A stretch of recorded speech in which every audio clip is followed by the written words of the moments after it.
What you are about to hear tonight are 4 methods for releasing the grip of the mind. They come from ancient wisdom, but they require no particular belief. They ask only your willingness to try. Each method builds upon the last, and together they form a practice that can profoundly transform not only your life, but the lives of everyone around you. Before we begin, feel free to share what time it is and where you're listening from. We hold on to so many things. We hold on to words spoken years ago. We hold on to fears about what tomorrow might bring, to regrets about what yesterday took away. We hold on so tightly that our hands ache, our hearts grow weary, and still we cannot seem to open our fingers and let go. We hesitate because we fear that if we drop these burdens, we will be left with nothing. But when you learn to let go, you do not become empty. You become free and filled with a deep, profound peace. Take a slow, deep breath. Feel the weight of whatever you are carrying. And know that by the end of this journey, you will understand how to set it down. Let us begin with a strange and uncomfortable truth. Someone hurts you. Perhaps they betray your trust. Perhaps they speak cruelly about you to others.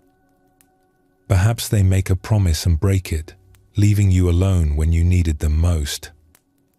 This happens. It is part of being human, this vulnerability to one another. And so you are hurt. Once. But then something curious begins. You think about what happened. You replay the conversation in your mind, hearing their words again. You imagine what you should have said. You feel the sting of it fresh, as if it were happening now, in this moment. And then you do it again, and again. Perhaps you do it while trying to fall asleep. Perhaps you do it while driving to work. Perhaps you do it in the shower, in the quiet moments when the mind is left to wander. Each time you replay it, you feel the pain again. What began as a single wound has become 1,000 wounds. The person who hurt you is perhaps not even thinking about you anymore. They have moved on with their life. But you have not moved on. You have given them permission to keep hurting you day after day for as long as you choose to hold on. When you look at it clearly, this is one of the most unreasonable things a person can do. It defies all logic. And yet, we do it constantly. We all do it. We take a single moment of pain, and we multiply it endlessly through the strange alchemy of the mind. Why? This is the question that opens the door to understanding. Why do we hold on to what hurts us?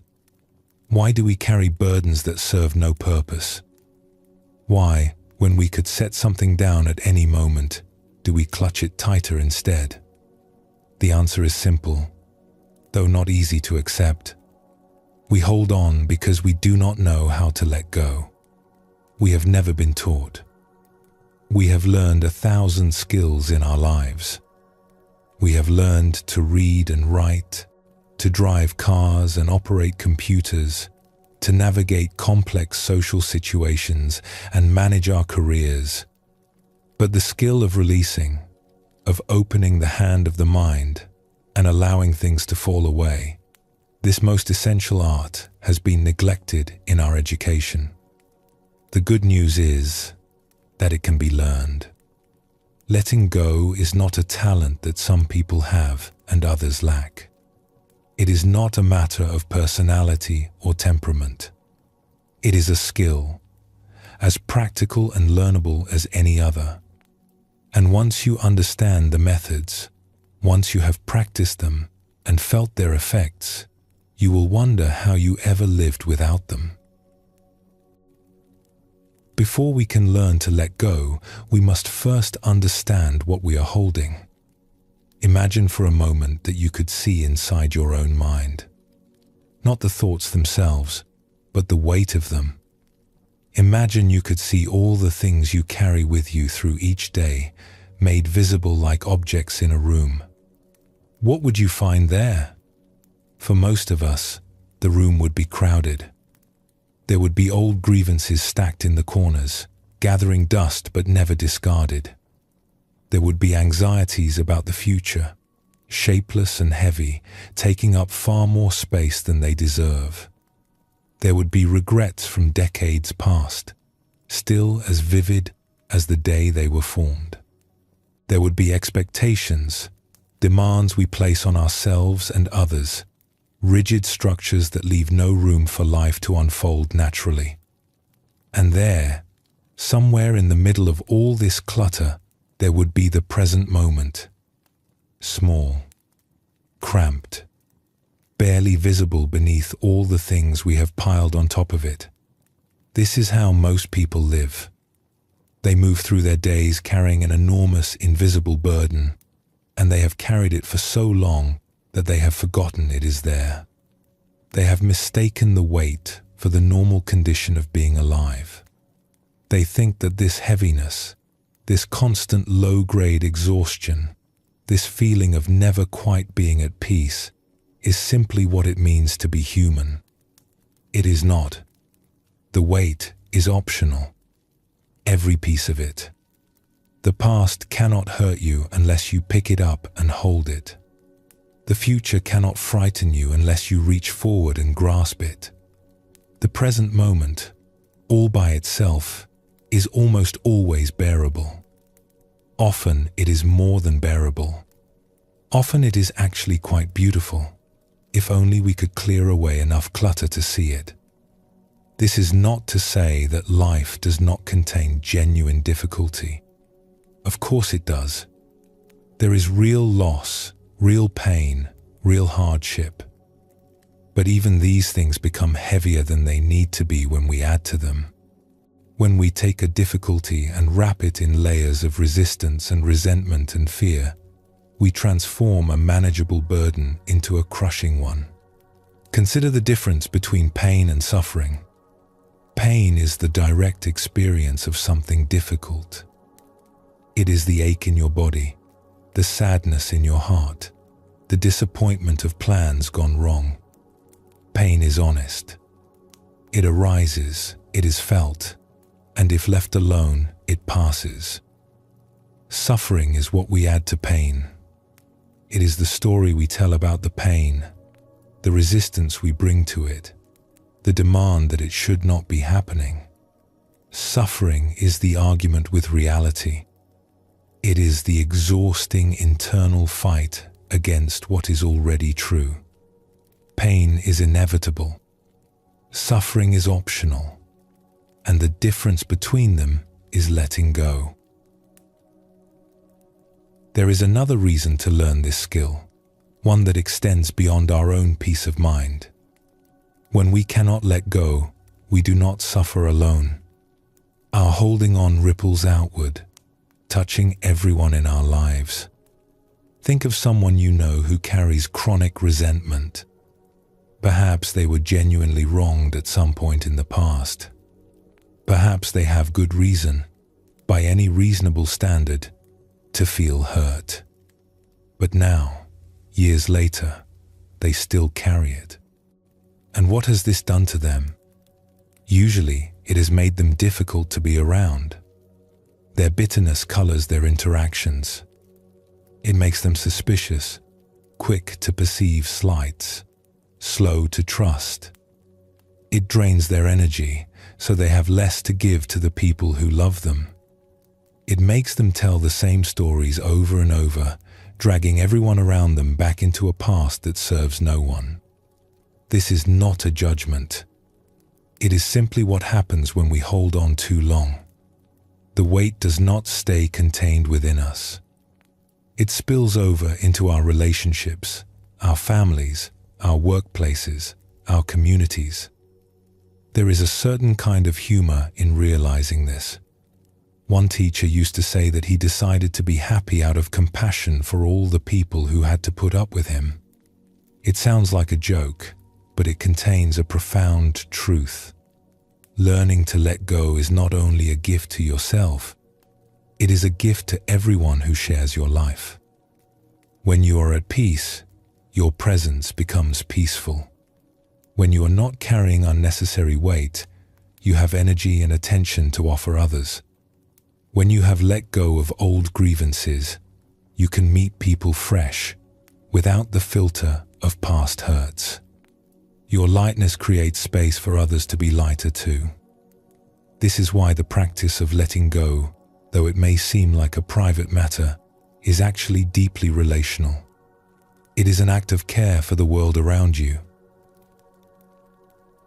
Let us explore an image that may help make this concrete. Imagine that you are born with a backpack. It is empty at first, light and easy to carry. As you move through life, you begin to place things into this backpack.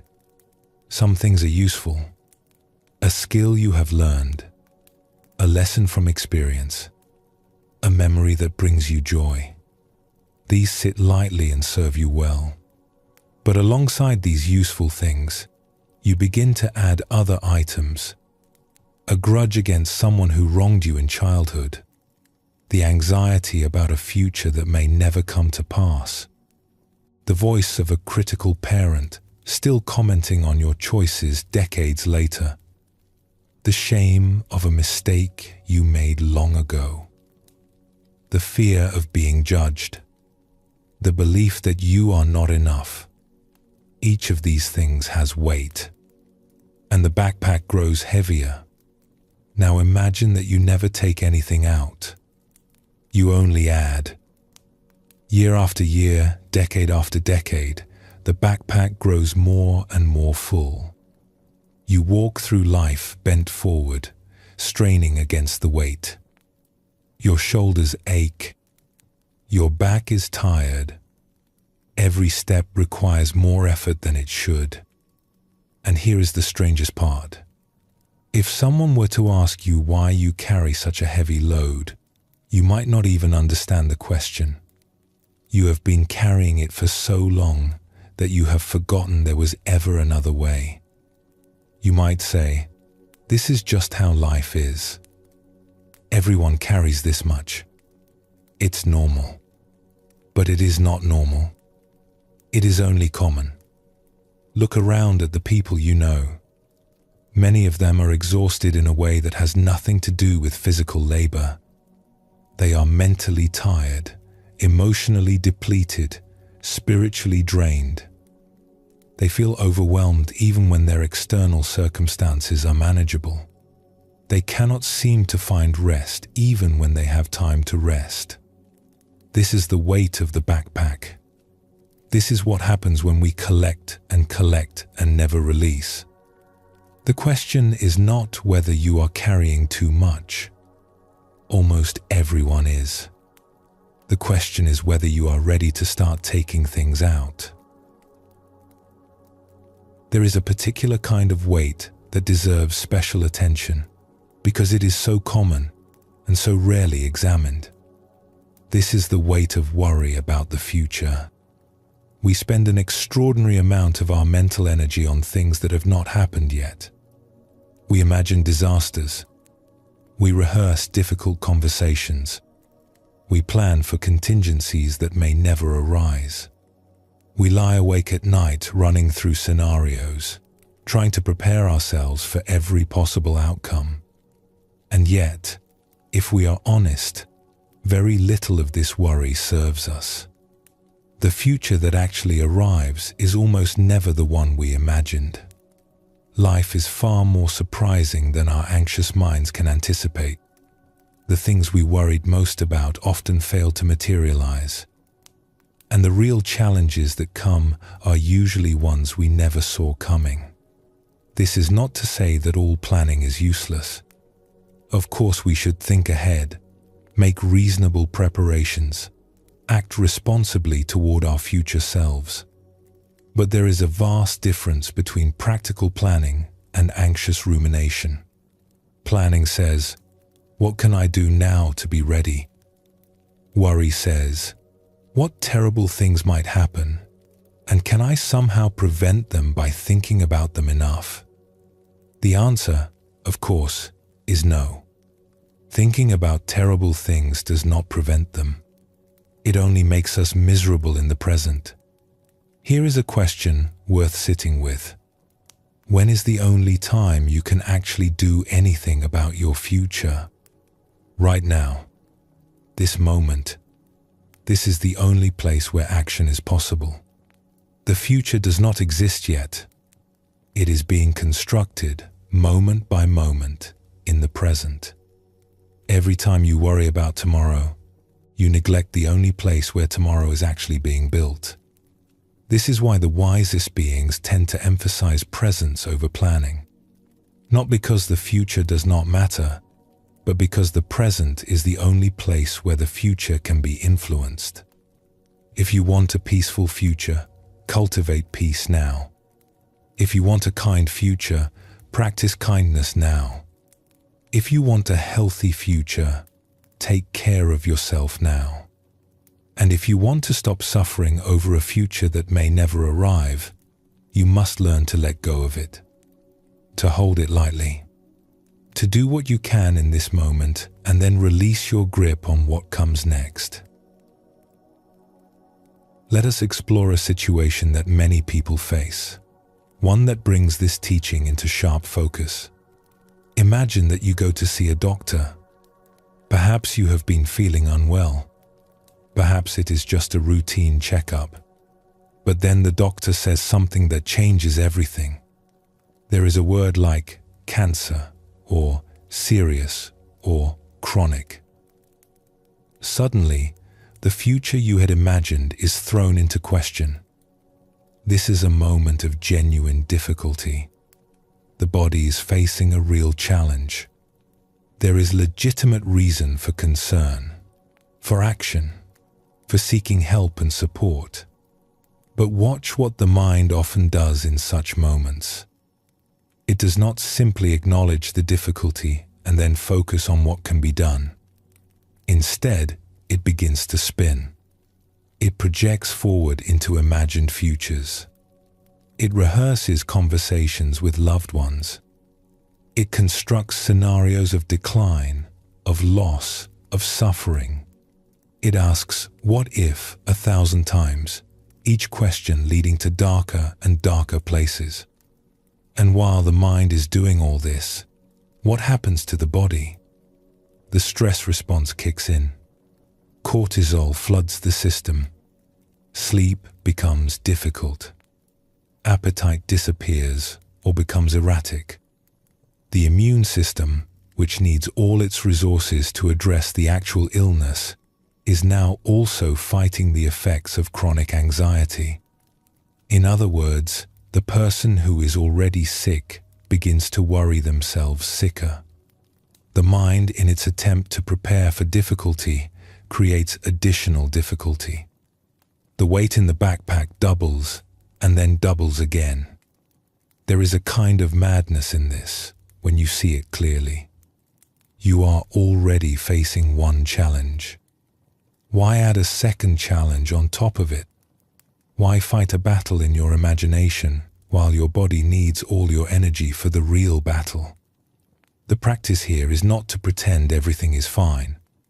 It is not to suppress genuine emotion or deny real difficulty. It is simply to stay close to what is actually happening, rather than racing ahead into what might happen. It is to meet this moment with all its uncertainty and to save your strength for what is real. This is letting go of the future. Not because the future does not matter, but because worry is not useful. What is useful is presence. What is useful is care. What is useful is directing your attention and energy toward what you can actually do right now, in this body, in this life. Let us return to where we began, to the mystery of how a single hurt becomes 1,000 hurts. There is a story that teachers sometimes tell. A young student comes to her master, upset about something a colleague has said. The words were unkind, perhaps untrue. The student feels wronged. "When did this happen?" the teacher asks. "3 weeks ago," the student replies. "And how many times have you thought about it since then?" The student pauses. She has thought about it many times. Dozens of times. Perhaps hundreds. She has replayed the conversation in her mind, imagined different responses she might have given, felt the flush of anger and hurt again and again. Each time you think about it, the teacher says gently, you are hurt again. Not by your colleague, who has moved on with their life and is probably not thinking about this at all, but by your own mind, which keeps returning to the wound and reopening it. The student protests. "But I can't help thinking about it. It just comes up." "Perhaps," the teacher says. "But once it comes up, you have a choice. You can pick it up and examine it, turn it over, feel its weight, rehearse all the reasons you are justified in your hurt. Or you can notice it, bow to it, and let it pass." "How?" the student asks. "How do you let it pass?" And this is the question that leads us forward. How do you let it pass? How do you release what the mind wants to hold? How do you set down what has become so familiar you hardly notice you are carrying it? The answer is not a single technique, but a way of living. It is a gradual shift in how we relate to our own minds. But it begins with a simple recognition. We are the ones doing the holding. The past cannot hold on to us. Only we can hold on to it. This means that release is always possible. It does not require anyone else's permission or cooperation. It does not require the person who hurt you to apologize. It does not require circumstances to change. It requires only your willingness to open your hand.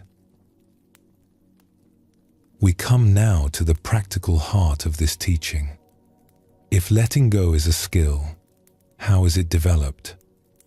The first step is simply to see what you are carrying. This sounds obvious, but it is more difficult than you might expect.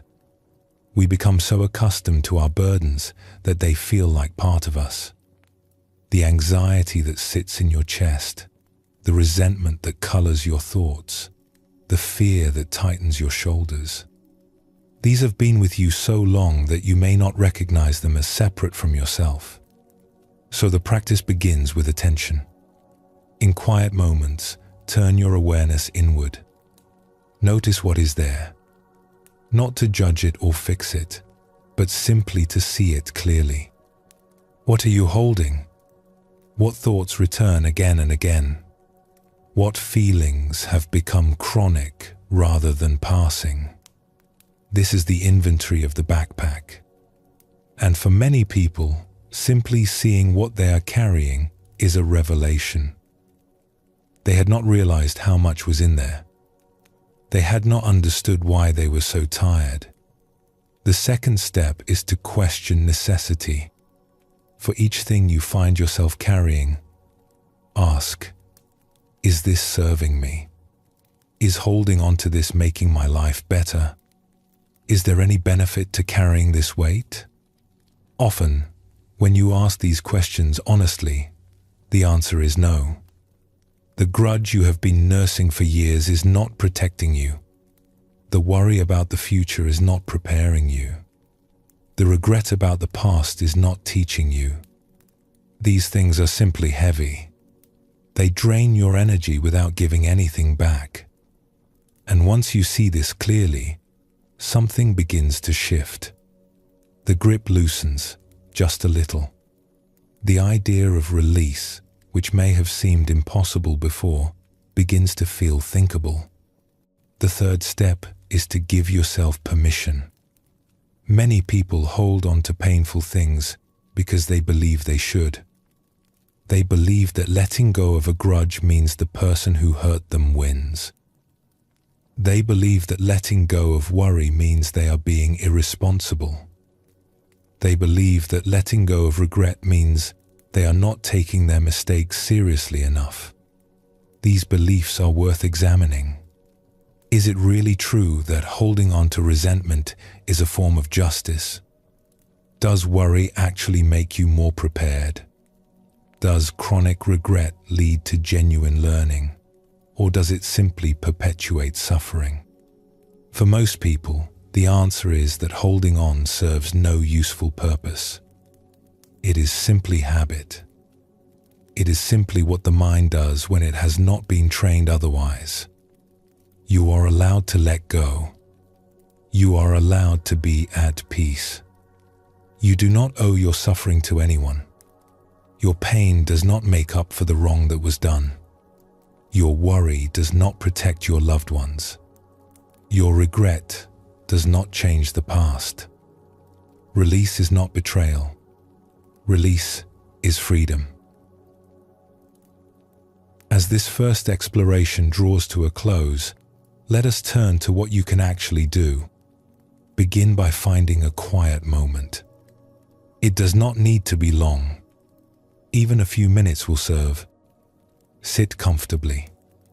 Let your body settle. Let your breath find its natural rhythm. Now ask yourself, what am I carrying that I do not need? Do not rush to answer. Let the question sit. Let it sink below the surface of the busy mind. See what rises in response. Perhaps an old hurt will surface. Perhaps an anxiety about something coming. Perhaps a regret, a resentment, a fear. Whatever arises, greet it with curiosity rather than judgment. You are not here to condemn yourself for carrying this. You are here to see clearly. Once you have identified something you are holding, ask the next question. What would it feel like to set this down? Do not try to force release. Simply imagine it. Feel what your body would feel if this weight were no longer there.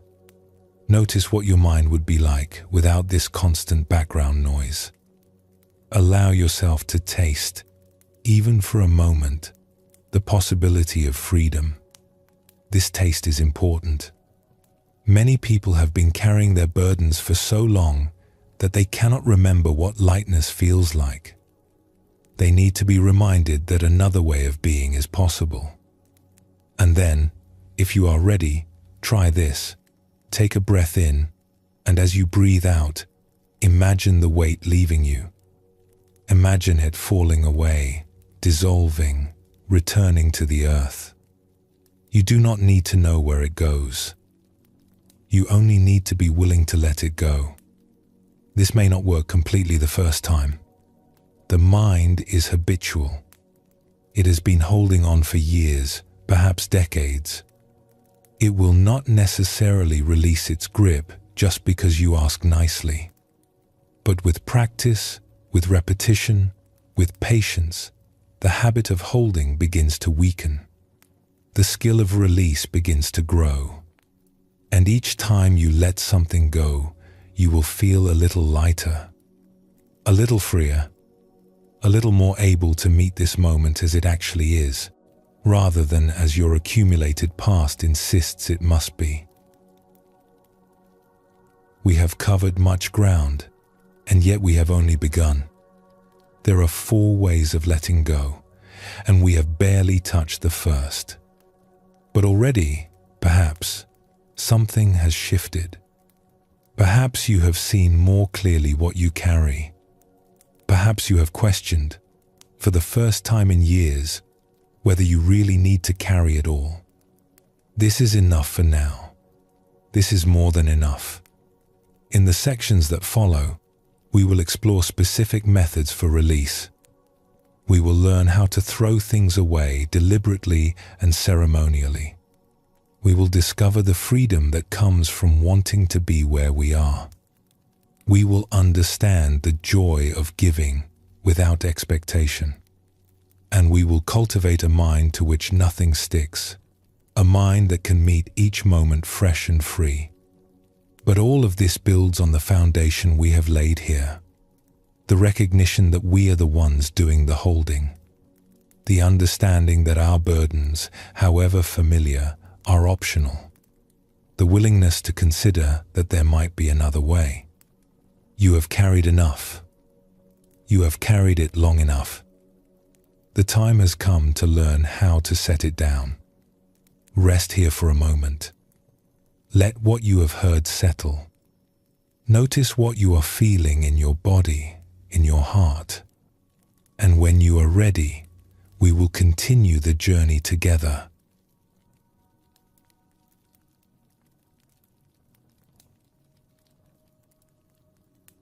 Now that we have seen what we carry, the question becomes practical. What do we do about it? It is one thing to recognize the weight in the backpack. It is another to actually remove it. Many people spend years in this gap, aware of their burdens but unable to release them. They know they are holding on too tightly. They can see how it is affecting their lives. And yet the fingers will not open. The grip will not ease. This is where the teaching becomes specific. The Buddha, in his very first discourse, spoke of letting go as the path to freedom. But he did not simply say, let go and leave it at that. He understood that such advice, however true, is not enough. We need to know how. And so he offered methods, concrete practices, ways of working with the mind that, over time, loosen its grip on what it holds. There are 4 of these methods, 4 doorways to release. Each one approaches the same destination from a different angle. Some will resonate more than others, depending on your temperament and circumstances. But all of them work. All of them have been tested by countless practitioners over thousands of years. The first method is the most direct. It is simply this: throw it away. Let us explore a story that has changed many lives. A young monk was walking through the forest with his teacher. It was early morning, just after the daily alms round, and the light was filtering through the trees in that soft way it does before the sun has fully risen. The path was strewn with fallen branches and leaves, the ordinary debris of forest life. As they walked in silence, the teacher bent down and picked up a stick from the ground. It was an unremarkable stick, the kind you might step over without noticing.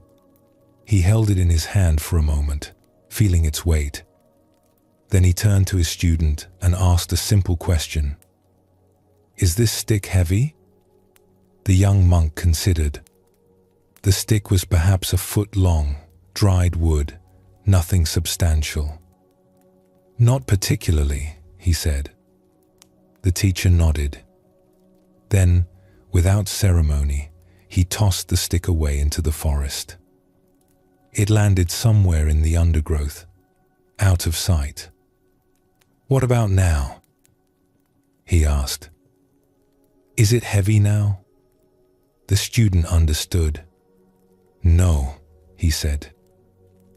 "It has no weight at all now." "It is only heavy when you hold it," the teacher said. And then he continued walking, leaving the student to absorb what had just happened. This teaching is so simple that the mind wants to dismiss it. Surely there must be more. Surely the path to freedom cannot be as straightforward as putting something down. But consider for a moment, what heavy things are you holding in your life right now? Perhaps it is a difficult relationship. Perhaps it is worry about your health. Perhaps it is a job that drains you, or a conflict that will not resolve, or a memory that keeps returning unbidden. Is that thing heavy? It is only heavy when you hold it. The stick in the forest did not become lighter when it was thrown away. It weighed exactly what it had always weighed. What changed was the relationship between the stick and the one who had been holding it. The moment the fingers opened, the moment the stick left the hand, its weight became irrelevant. It could weigh 1 pound or 100 pounds.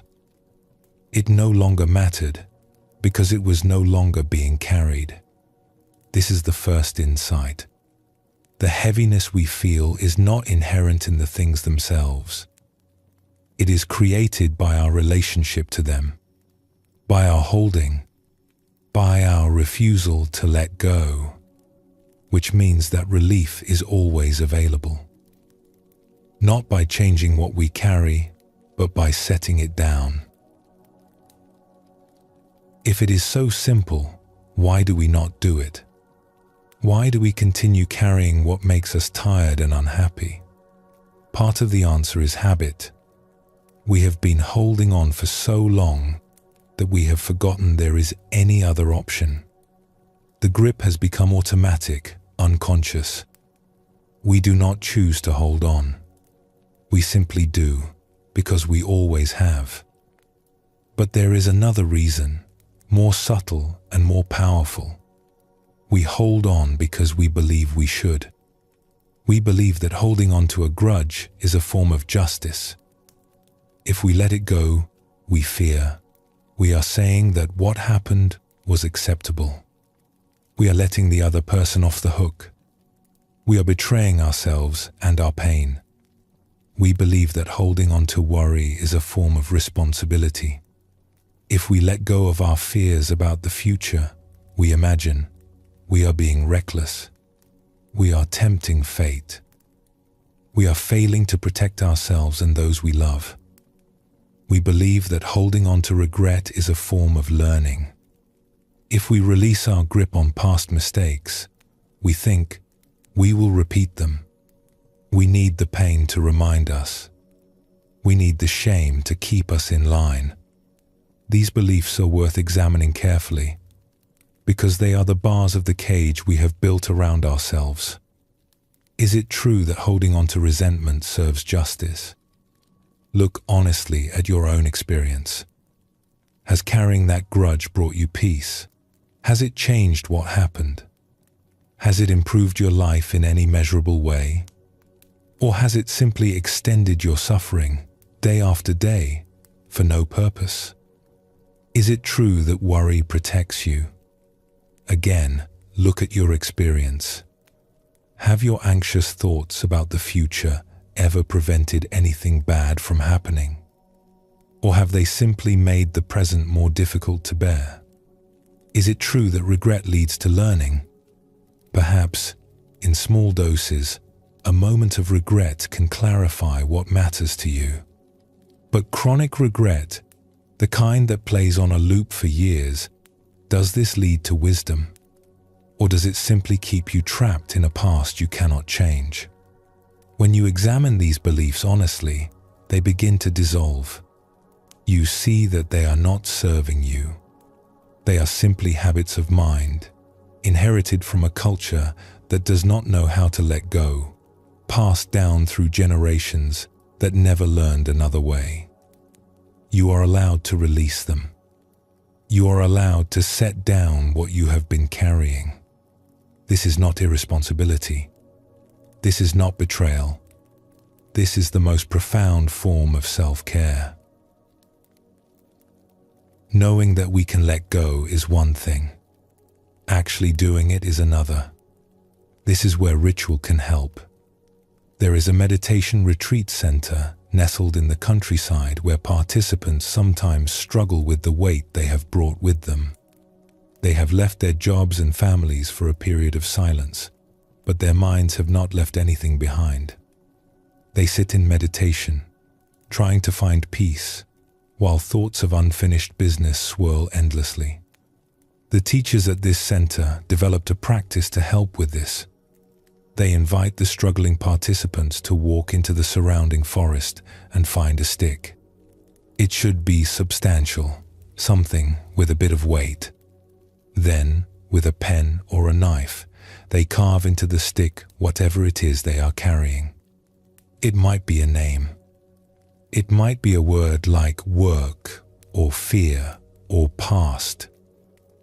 It might be a date, a place, something only they understand. Then they look at the stick. They feel its weight in their hand. They acknowledge what it represents. And then, with full intention, they throw it as far as they can into the forest. The physical act matters. There is something about the motion of throwing, the release of the fingers, the arc of the object through the air, that communicates with the deeper parts of the mind. It is not enough to simply think about letting go. The body needs to be involved. The ritual makes it real. Some people have adapted this practice in their own ways. One teacher suggested finding a stone, painting a word on it with spray paint, and then throwing it into a river. The stone sinks. The water closes over it. No trace remains. Others write their burdens on paper and burn them, watching the smoke carry the words away. Others bury things in the earth, returning them to the ground from which they came. The specific method matters less than the intention behind it. What matters is the deliberate choice to release, the ceremonial marking of a transition, the acknowledgement that something is being put down, consciously and completely. You might try this yourself, not as a metaphor, but as an actual practice. Find something physical that can represent what you are carrying. Hold it. Feel its weight. Acknowledge what it has been for you. And then, with full presence and intention, let it go. Throw it, burn it, bury it, sink it. Release it from your hand and from your mind. You may be surprised at how effective this simple act can be. Let us explore another image that illuminates this teaching. Imagine a prison cell. It is small and bare, with stone walls and a narrow window. Someone has been held in this cell for a very long time. Years, perhaps. Long enough that the cell has become familiar. The texture of the walls, the pattern of light through the window, the sounds of the corridor outside. All of it is known. Now imagine that one day the door to the cell swings open. There is no guard, no barrier. The way out is clear. Freedom is steps away. What happens? You might think the prisoner would rush out immediately, overjoyed at the chance to leave. But this is often not what happens. After years of confinement, the prisoner may hesitate at the threshold. The world outside is unknown, unpredictable. The cell, for all its limitations, is safe. It is familiar. It is home in a strange and sad way. Some prisoners, it is said, prefer to stay.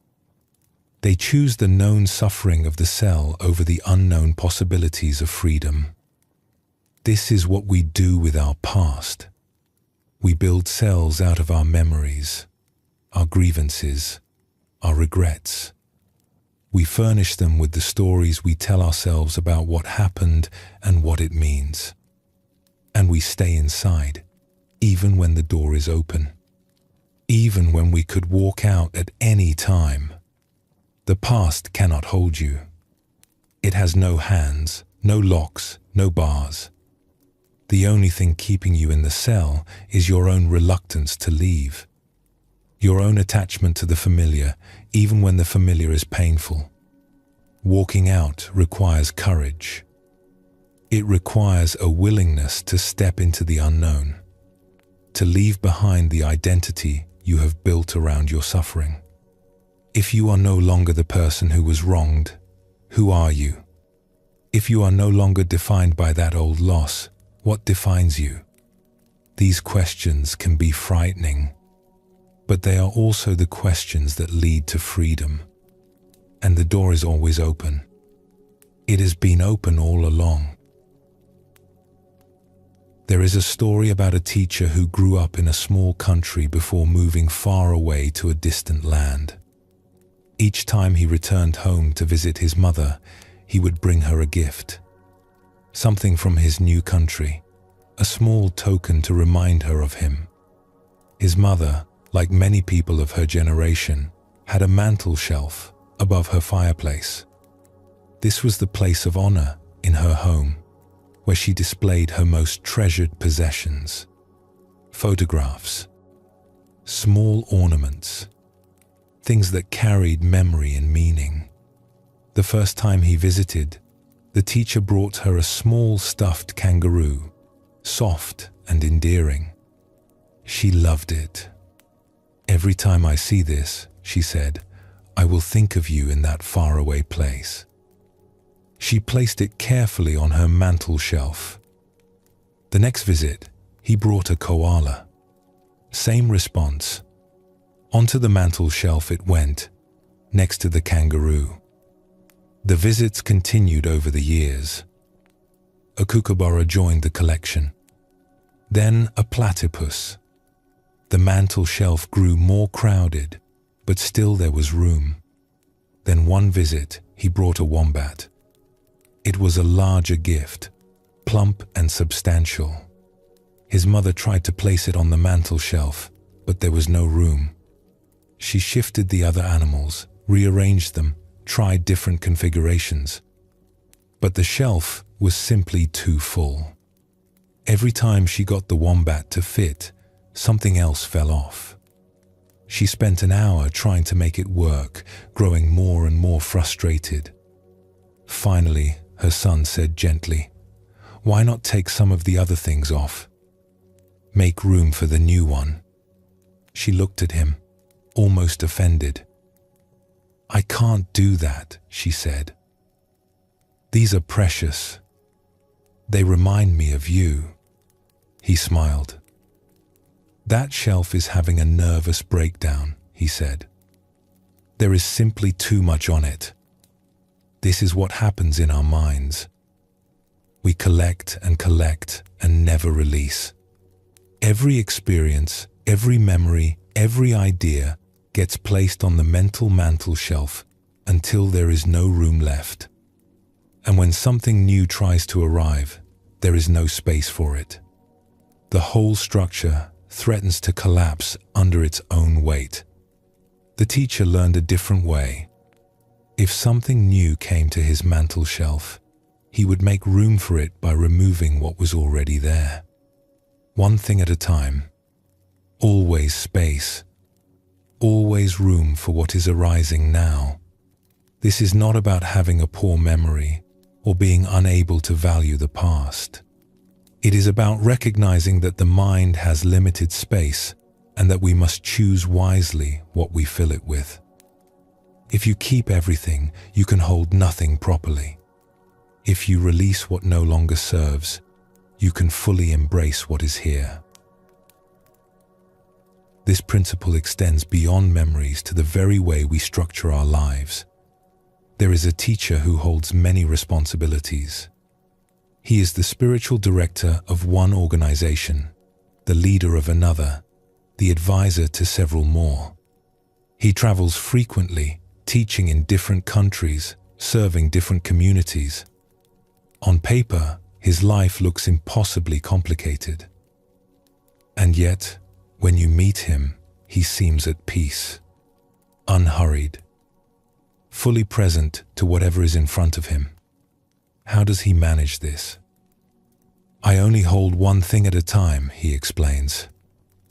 "When I am here, in this room, with you, that is the only thing on my mantel shelf. All the other responsibilities exist, but they are not in my hands right now. I have set them down."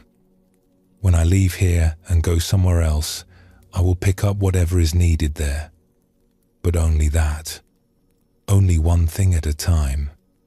This is profoundly counter to how most of us live. We pride ourselves on multitasking, on keeping many balls in the air, on never letting anything slip from our awareness. We carry our work into our homes and our homes into our work. We are physically present but mentally elsewhere.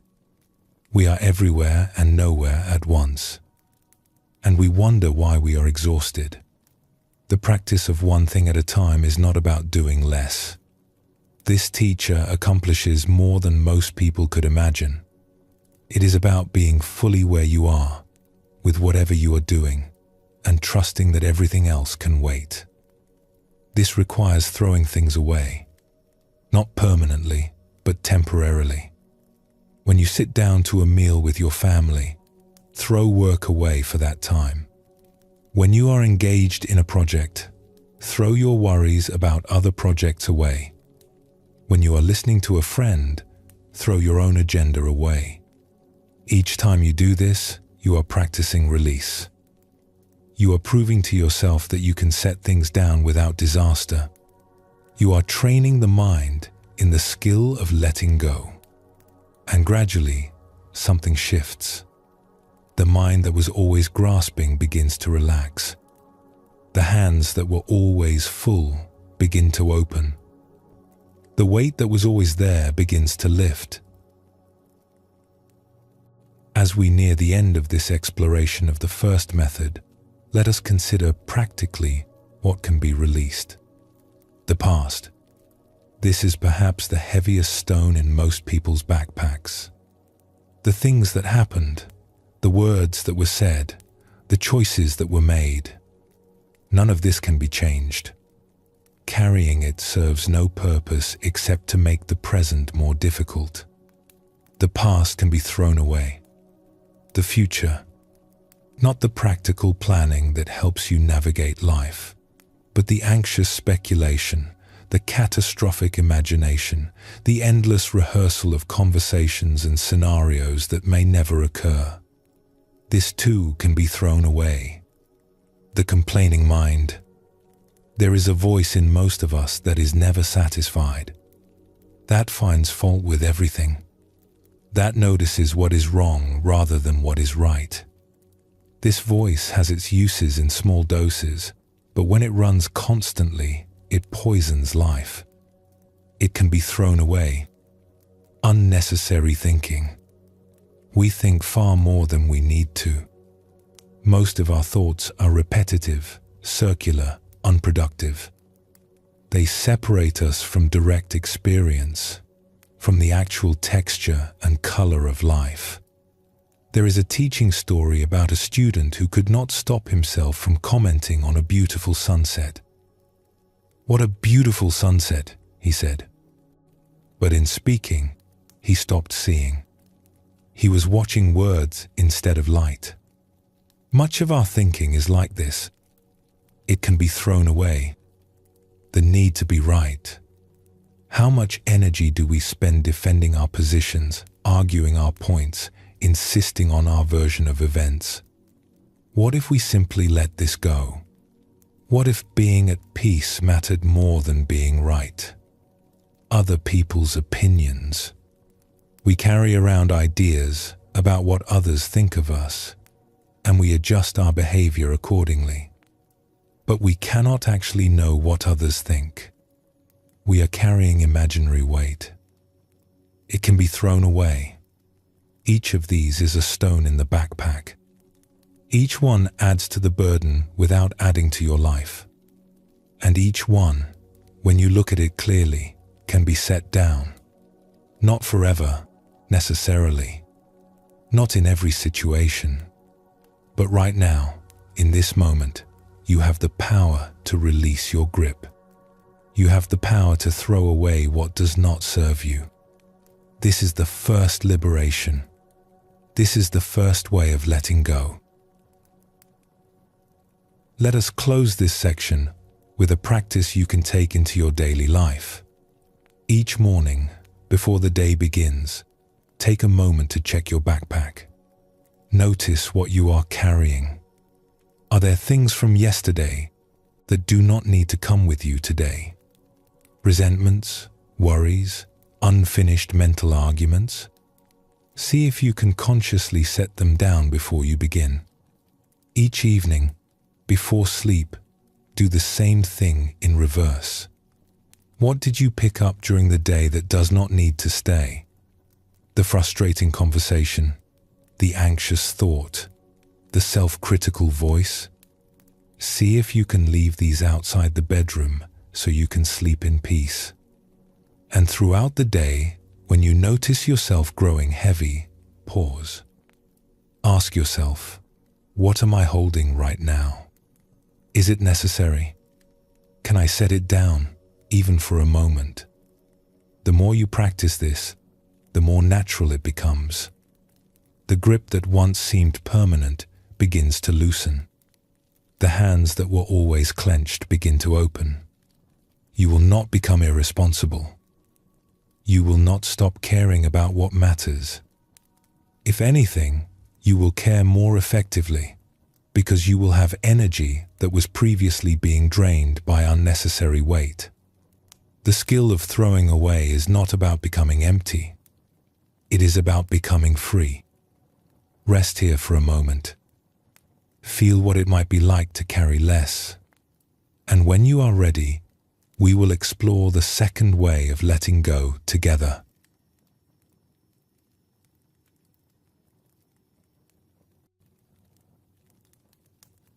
We have explored the first way of letting go, the direct path of simply throwing things away. It is powerful medicine, this practice of release. And yet there are times when throwing away is not possible. There are situations we cannot leave, circumstances we cannot change, realities we must face, whether we wish to or not. What then? This is where the second way of letting go becomes essential. It does not ask you to discard anything. It does not require you to change your situation. Instead, it transforms your relationship to whatever situation you find yourself in. The teaching is deceptively simple. So simple that the mind may resist it, looking for something more complicated, more effortful, more worthy of the name spiritual practice. But simplicity is not the same as ease. And this teaching, though simple to understand, can take a lifetime to truly embody. Here it is, want to be where you are. That is all. Wherever you find yourself, whatever is happening, want to be there. Not because you have to, not because you should, but because wanting to be here is the doorway to freedom.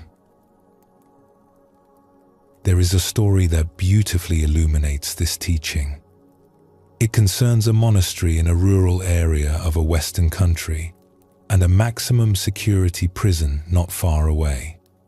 For many years, monks from the monastery would visit the prison to teach meditation and offer spiritual guidance to the inmates. One monk in particular developed a rapport with the prisoners. They appreciated his honesty, his lack of judgment, his willingness to sit with them as equals.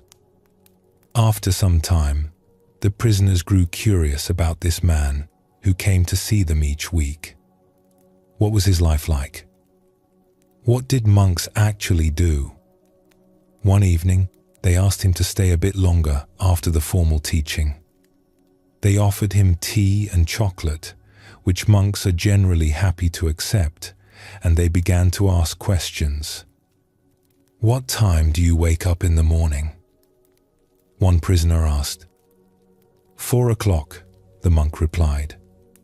The prisoners exchanged glances. 4 in the morning? Even here, they don't make us get up that early. The monk smiled. Well, it is optional. Optional? Yes. We can always get up earlier if we want to. The prisoners were not sure if he was joking. And then what do you do? We meditate. For how long? A few hours usually. Can't you watch television or something? Listen to music? We don't have televisions, the monk said. Or radios. Or music. Now the prisoners were genuinely shocked. We have televisions in our cells, one of them said. You don't have televisions in your monastery? No. So after meditation, you have breakfast? Yes, a small breakfast. Usually just a cup of cereal. 1 cup. That's it? Here we can have bacon, eggs, pancakes, whatever we want. You only get 1 cup of cereal? That's right. And then? Then we work. Hard physical labor, most days. Building, cleaning, gardening, whatever needs to be done. The prisoners shook their heads. In prison, there were jobs, but nothing too strenuous. Certainly nothing like what the monk was describing. So I suppose you look forward to lunch, one prisoner said. Yes, lunch is our main meal. But we eat it from a single bowl. Everything goes in together. What do you mean, everything goes in together? Well, whatever food is offered, it all goes in the same bowl. Sometimes you end up with curry next to ice cream, or custard on top of spaghetti. That's disgusting, a prisoner said.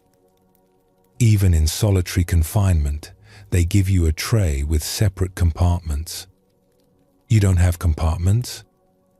No compartments. And in the afternoon? More meditation. Can't you play sports or something? Cards? Anything? No, we just meditate. Don't you get bored? The monk considered this. Not really. That is what we are there to do. Well, said a prisoner, clearly hoping for some relief in this grim picture.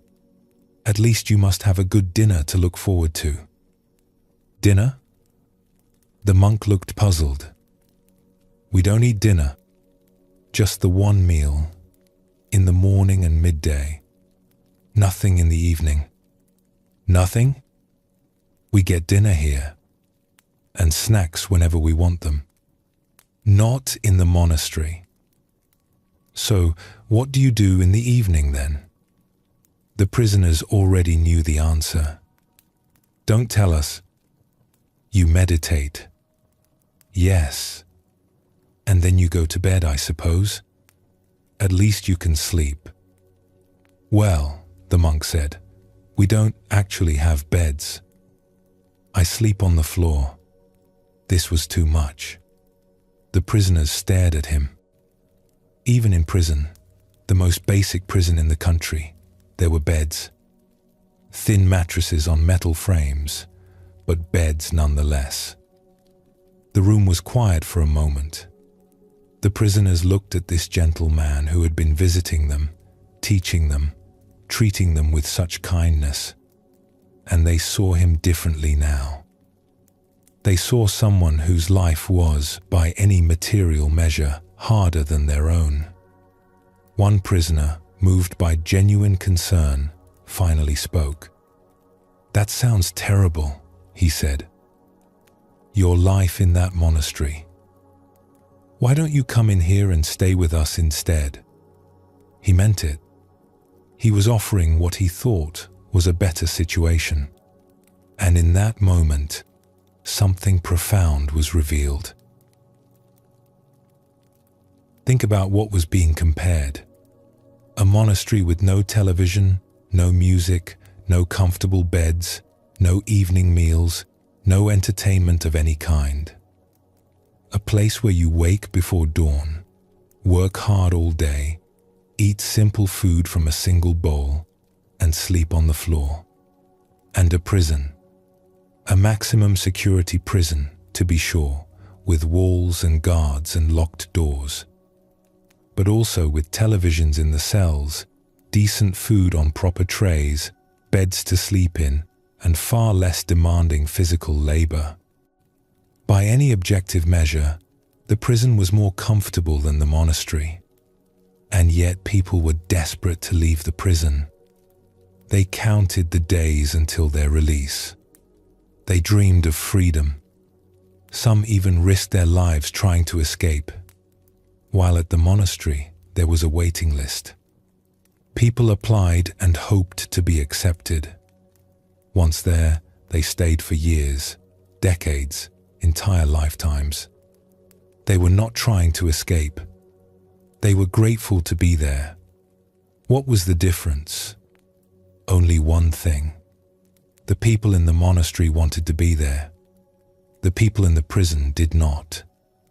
That is all. That is the entire difference between imprisonment and freedom. Not the conditions, not the comfort, not the presence or absence of walls. Simply whether you want to be where you are. This realization changes everything. Once you understand this principle, you begin to see prisons everywhere. Not physical prisons with bars and guards, but the prisons we construct in our own minds. Any place you do not want to be is a prison. If you are in a relationship and you do not want to be there, that relationship is your prison. It does not matter how kind your partner is, how beautiful your home, how enviable your life appears to others. If you do not want to be there, you are imprisoned. If you are in a job and you do not want to be there, that job is your prison.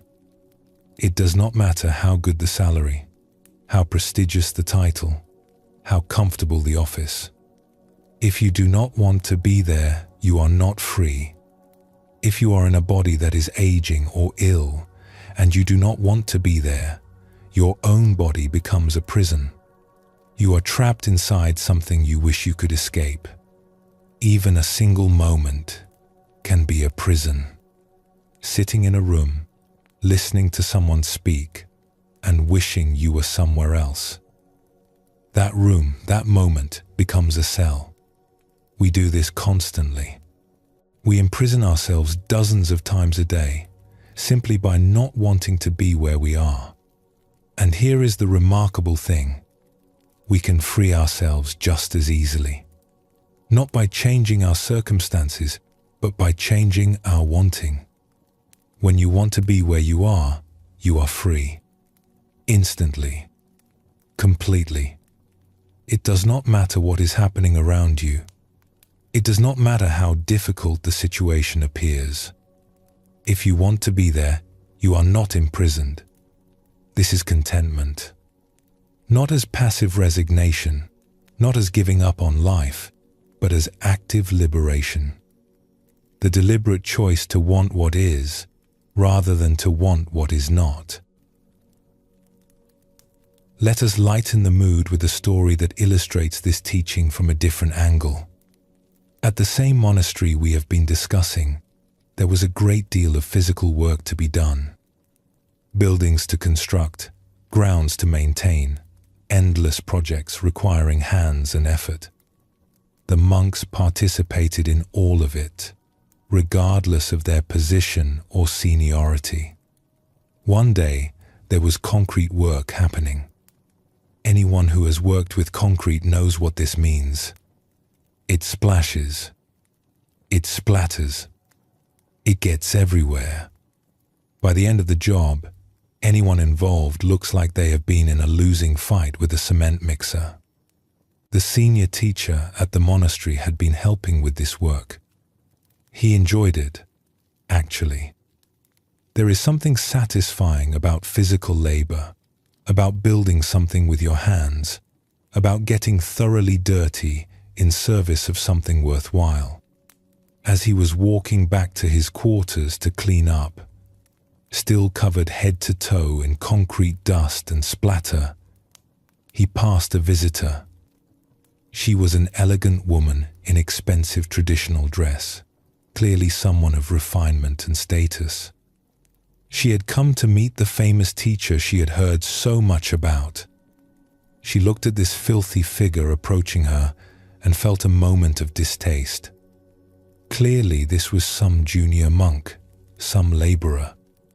Certainly not the wise teacher she had traveled to see. "Excuse me," she said. "I have come to meet the abbot. Can you tell me where I might find him?" The monk thought quickly. "If you go to the main hall," he said, "I believe he will be there in about 15 minutes. The woman thanked him and walked toward the hall. The monk hurried to his room, took a quick shower, changed into clean robes, and made his way to the hall by a different route. When he arrived, freshly presentable, the woman was waiting. "I am the one you are looking for," he said. She never recognized him as the same person. They had a wonderful conversation. He spoke about the monastery, about the teachings, about the path to peace. She was deeply moved by his wisdom and presence. As she was preparing to leave, she felt she should mention something.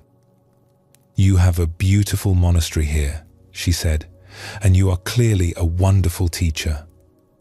But if you don't mind me saying, I saw a very dirty monk when I arrived. Perhaps you should speak to him about his appearance." The teacher nodded gravely. "I will speak to him later," he said. And he did. This story is amusing, but it also reveals something important. The teacher was not suffering while covered in concrete. He was not imprisoned by the hard work, the dirt, the physical discomfort. He wanted to be there. He chose to be there. And so the experience, rather than being an ordeal, was simply life being lived fully. This is what becomes possible when you want to be where you are. Even hard things become simply things. Even difficult moments become simply moments. The resistance falls away, and what remains is just experience, neither good nor bad, simply what is happening now. Let us bring this teaching into ordinary life, into the situations most of us face regularly. You are driving somewhere. Perhaps you are late. Perhaps you have somewhere important to be. And then traffic stops. Cars ahead of you, cars behind you, and nothing moving. You are stuck. What happens in your mind? For most people, resistance arises immediately. This should not be happening. I need to be somewhere. Why is this taking so long? The body tenses. The breath becomes shallow. Frustration builds, sometimes spilling over into anger at other drivers, at the road, at life itself. And does any of this help? Does your frustration make the traffic move faster? Does your resistance change anything about the situation? Of course not. The traffic will move when it moves. Your emotional state has no effect on it whatsoever. All your resistance accomplishes is to make you miserable while you wait. Now imagine a different response. The traffic stops. You notice it, and instead of resisting, you decide to want to be there. Not because you planned to be in traffic. Not because you enjoy being late, but because you are there, and fighting reality is exhausting, and there is actually nothing wrong with this moment except your opinion of it. You take a breath. You let your shoulders relax. You look around. Perhaps you notice the sky, which you had not looked at all day. Perhaps you listen to the sounds around you. Perhaps you simply sit in stillness, which is rare enough in a busy life. The traffic has not changed, but you have. And in that change, freedom is found. This is not positive thinking. It is not pretending that everything is wonderful. It is simply dropping the argument with reality. It is recognizing that you are where you are, and that fighting this fact creates suffering, while accepting it creates peace. The traffic jam becomes a teacher. The delay becomes a gift. The prison becomes, if only for a moment, a monastery. There are situations more serious than traffic. There are circumstances we would never choose, hardships we would give anything to avoid. And yet they come. They come to all of us eventually. Illness comes. The body that served us so well begins to falter. Pain becomes a daily companion. The future we imagined closes down, and we are left with a reality we never wanted. Loss comes. People we love leave us, through distance or death. The relationships that anchored our lives dissolve. We find ourselves alone in ways we never anticipated. Failure comes. The career we built crumbles. The plans we made fall apart. We are left standing in the rubble of our expectations. And ultimately, death comes. Our own death, approaching with whatever speed it chooses, indifferent to our preferences. In these situations, the first way of letting go may not be available. You cannot throw away your illness. You cannot discard your grief. You cannot simply set down the fact of your own mortality. What then? This is where the second way becomes not just useful but essential. When you cannot change your situation, you can still change your relationship to it. When you cannot escape where you are, you can still choose to want to be there. This sounds almost cruel to suggest. How can anyone want to be sick? How can anyone want to be dying? But consider the alternative. If you do not want to be where you are, you suffer twice. Once from the difficulty itself, and again from your resistance to it. You add mental anguish to physical pain. You pile despair on top of loss. People who face serious illness sometimes discover something unexpected. When they stop fighting, when they accept where they are, a strange peace becomes available. Not happiness exactly, but a kind of freedom. The freedom of no longer being at war with reality. They are still sick. The symptoms have not changed, but something in them has surrendered, and in that surrender, they find rest. This is not giving up. It is not passive resignation. It is recognizing that some things cannot be changed, and that peace is still possible even in unchangeable circumstances. Let us speak of dying, because this is where the teaching becomes most profound. There comes a time for each of us when death is near. The body is failing. The end is approaching. There is no more treatment, no more hope of recovery. Only the final passage remains. For many people, this is a time of terrible struggle. They fight against what is happening. They rage against the dying of the light. They refuse to accept the unacceptable. And their final days are filled with anguish. Not just the physical discomfort of a body shutting down, but the mental torment of resistance, of denial, of a desperate wish to be anywhere other than where they are. They make a prison of their own body in its final moments. But there is another way. Some people, facing the same circumstances, find peace. They accept that they are dying. They want to be where they are, even if where they are is the threshold of death. This does not mean they wanted to die. It does not mean they are glad their life is ending.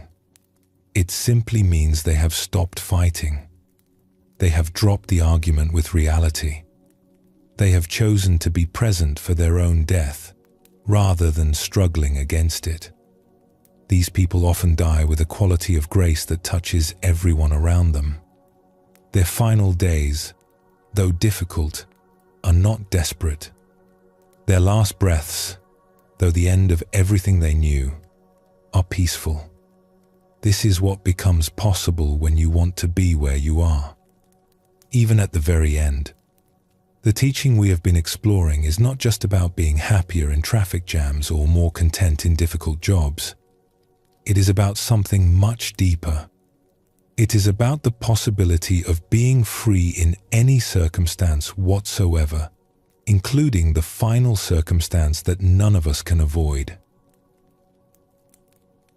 Before we move on, we must address a concern that often arises at this point. Does wanting to be where you are mean giving up on change? Does contentment mean accepting injustice, tolerating mistreatment, staying in situations that genuinely need to change? No, and understanding this distinction is crucial. Contentment is about your inner state, not your outer actions. You can be deeply at peace with this moment and still work to change what needs changing. You can want to be where you are and still take steps towards something better. In fact, contentment often makes positive change more possible, not less. When you are not burning with resistance, you see more clearly. When you are not fighting reality, you have more energy for constructive action. When you are at peace with what is, you can respond skillfully rather than reacting blindly. The person in an unhealthy relationship can want to be where they are, in this moment, while also recognizing that change is needed and taking steps to create it. These are not contradictory. The wanting to be here is about this moment. The action for change is about the next. Contentment is not about becoming passive. It is about becoming free. And from freedom, wise action becomes possible. How do you cultivate this quality of wanting to be where you are? How do you transform the prisons of daily life into spaces of freedom? It begins with a simple question, asked again and again throughout your day. Do I want to be here?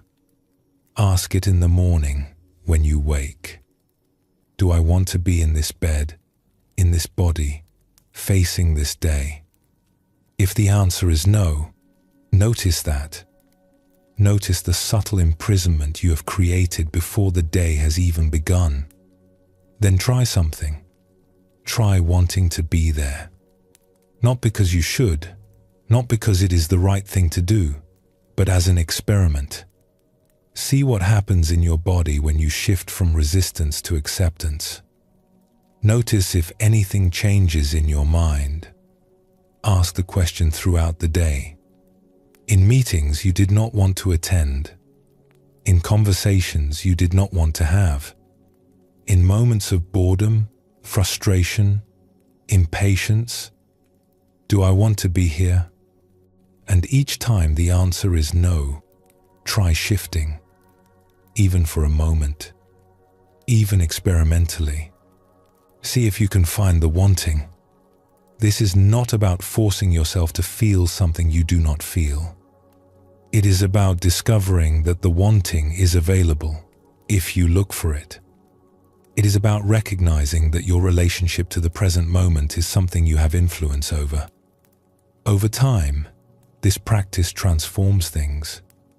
The automatic resistance begins to weaken. The habitual not wanting begins to soften. You find yourself more often at peace with where you are, not because you have given up on life, but because you have stopped fighting it. And in that peace, something remarkable happens. Life becomes simpler, easier, more enjoyable. Not because circumstances have changed, but because you have. The prison doors open, and you realize they were never locked. Rest here for a moment. Notice where you are right now. Can you want to be here? Can you find even for this breath, the freedom of contentment. Take your time, and when you are ready, we will explore the third way of letting go together.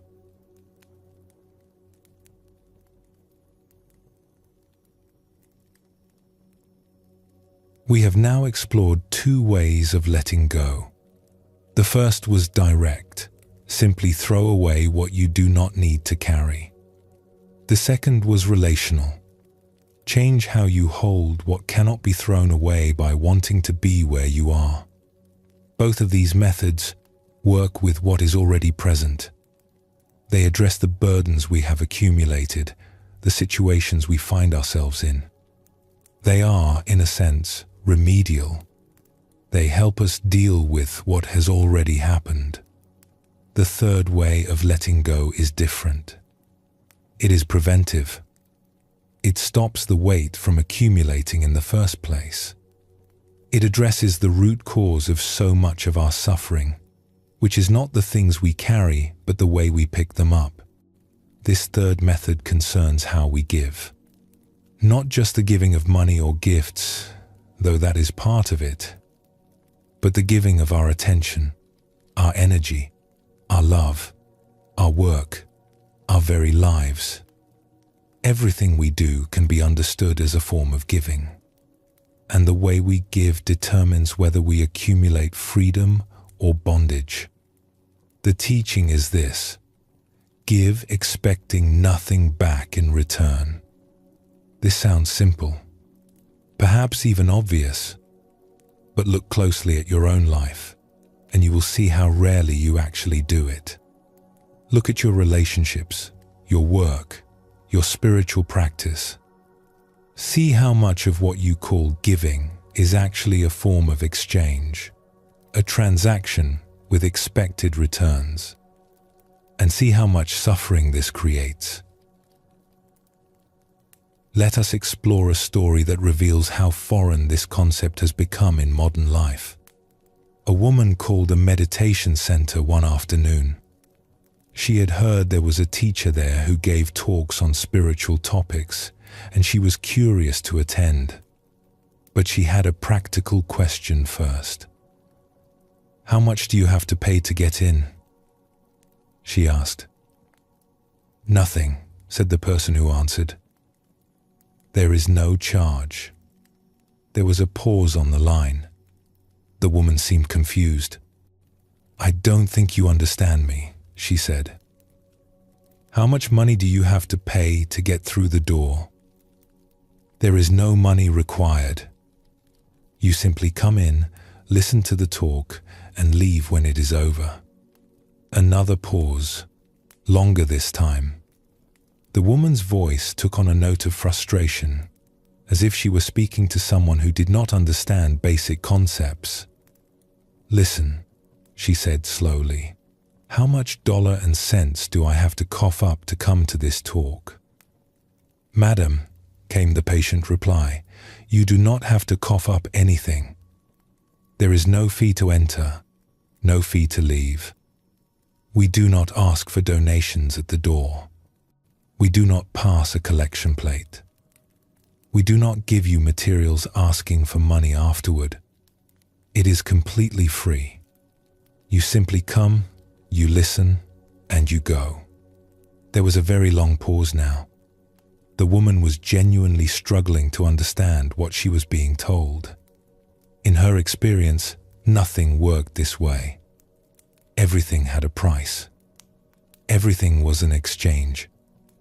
Finally, with a tone of utter sincerity, she asked the question that revealed everything. "Well, what do you guys get out of this then?" She could not conceive of giving without getting. It was outside her frame of reference. The idea that someone might offer something of value simply because they wanted to give it, with no expectation of return, was incomprehensible. And yet this is exactly what the third way of letting go asks of us. Most of what we call giving is not really giving at all. It is exchanging. We give to our partners, but we expect love in return. We give to our children, but we expect gratitude and obedience. We give to our friends, but we expect loyalty and support. We give at work, but we expect recognition and advancement.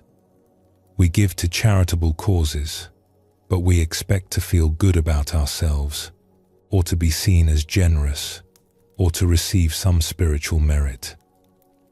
None of this is wrong, exactly. Exchange is a natural part of human life. We live in relationship, and relationships involve reciprocity. But there is a problem with exchange that becomes clear when you examine it closely. When you give expecting something in return, you have not really let go of what you gave. You have simply converted it into a different form. You have traded one thing for another, and now you are holding the expectation of return. And what happens when that return does not come? You feel cheated, resentful, hurt. You gave so much, and you received so little. You expected appreciation and got indifference. You expected love and got neglect. You expected recognition and got overlooked. This is not the suffering of having lost something. It is the suffering of expectation, of the gap between what you thought you would receive and what you actually received. And this suffering is entirely optional. It exists only because of how you gave. When you give expecting nothing back in return, there is no gap. There is no expectation to be frustrated. You gave because you wanted to give. The giving itself was complete. Whatever happens afterward is separate and cannot diminish what you offered. This is true letting go. Not just releasing what you hold, but releasing your grip on the future consequences of your actions. In many places where people gather for spiritual teaching, you will find the names of donors prominently displayed. Plaques on walls, inscriptions over doorways, bricks with names etched into them, lists in programs and newsletters. This is how giving usually works. You give and you receive recognition. Your generosity is acknowledged. Your name is preserved. There is an exchange, even if the currency is not money, but reputation. There is a meditation center that operates differently. The main hall where teachings happen was built entirely through donations. Thousands of people contributed, some giving large sums, some giving whatever they could afford. The total cost was substantial, enough to build a beautiful and functional space for practice. And yet there is not a single name displayed anywhere. No plaque, no list of donors, no acknowledgement of who gave what. The same is true of their retreat facility, which cost several million to construct. People donated generously over many years to make it possible, and there is no record visible to visitors of who contributed. No way to know whose money built which building, whose generosity funded which program. Why? Because genuine giving expects nothing back in return. When you give a donation and expect to have your name inscribed above the entrance, that is not really giving. That is purchasing advertising space. That is buying recognition. There is nothing wrong with it, but it is an exchange, not a gift. True giving is anonymous. Not because anonymity is morally superior, but because when you need no recognition, you demonstrate that the giving itself was enough. You wanted to give. You gave. It is complete. This is a profound form of letting go. You release not only the money or the time or the energy, but also the story of yourself as the giver. You let go of the identity that comes with generosity. You simply give, and then you walk away. Let us explore a simpler example, one that might illuminate this teaching from a different angle. There is a teacher who, each morning, has a simple breakfast.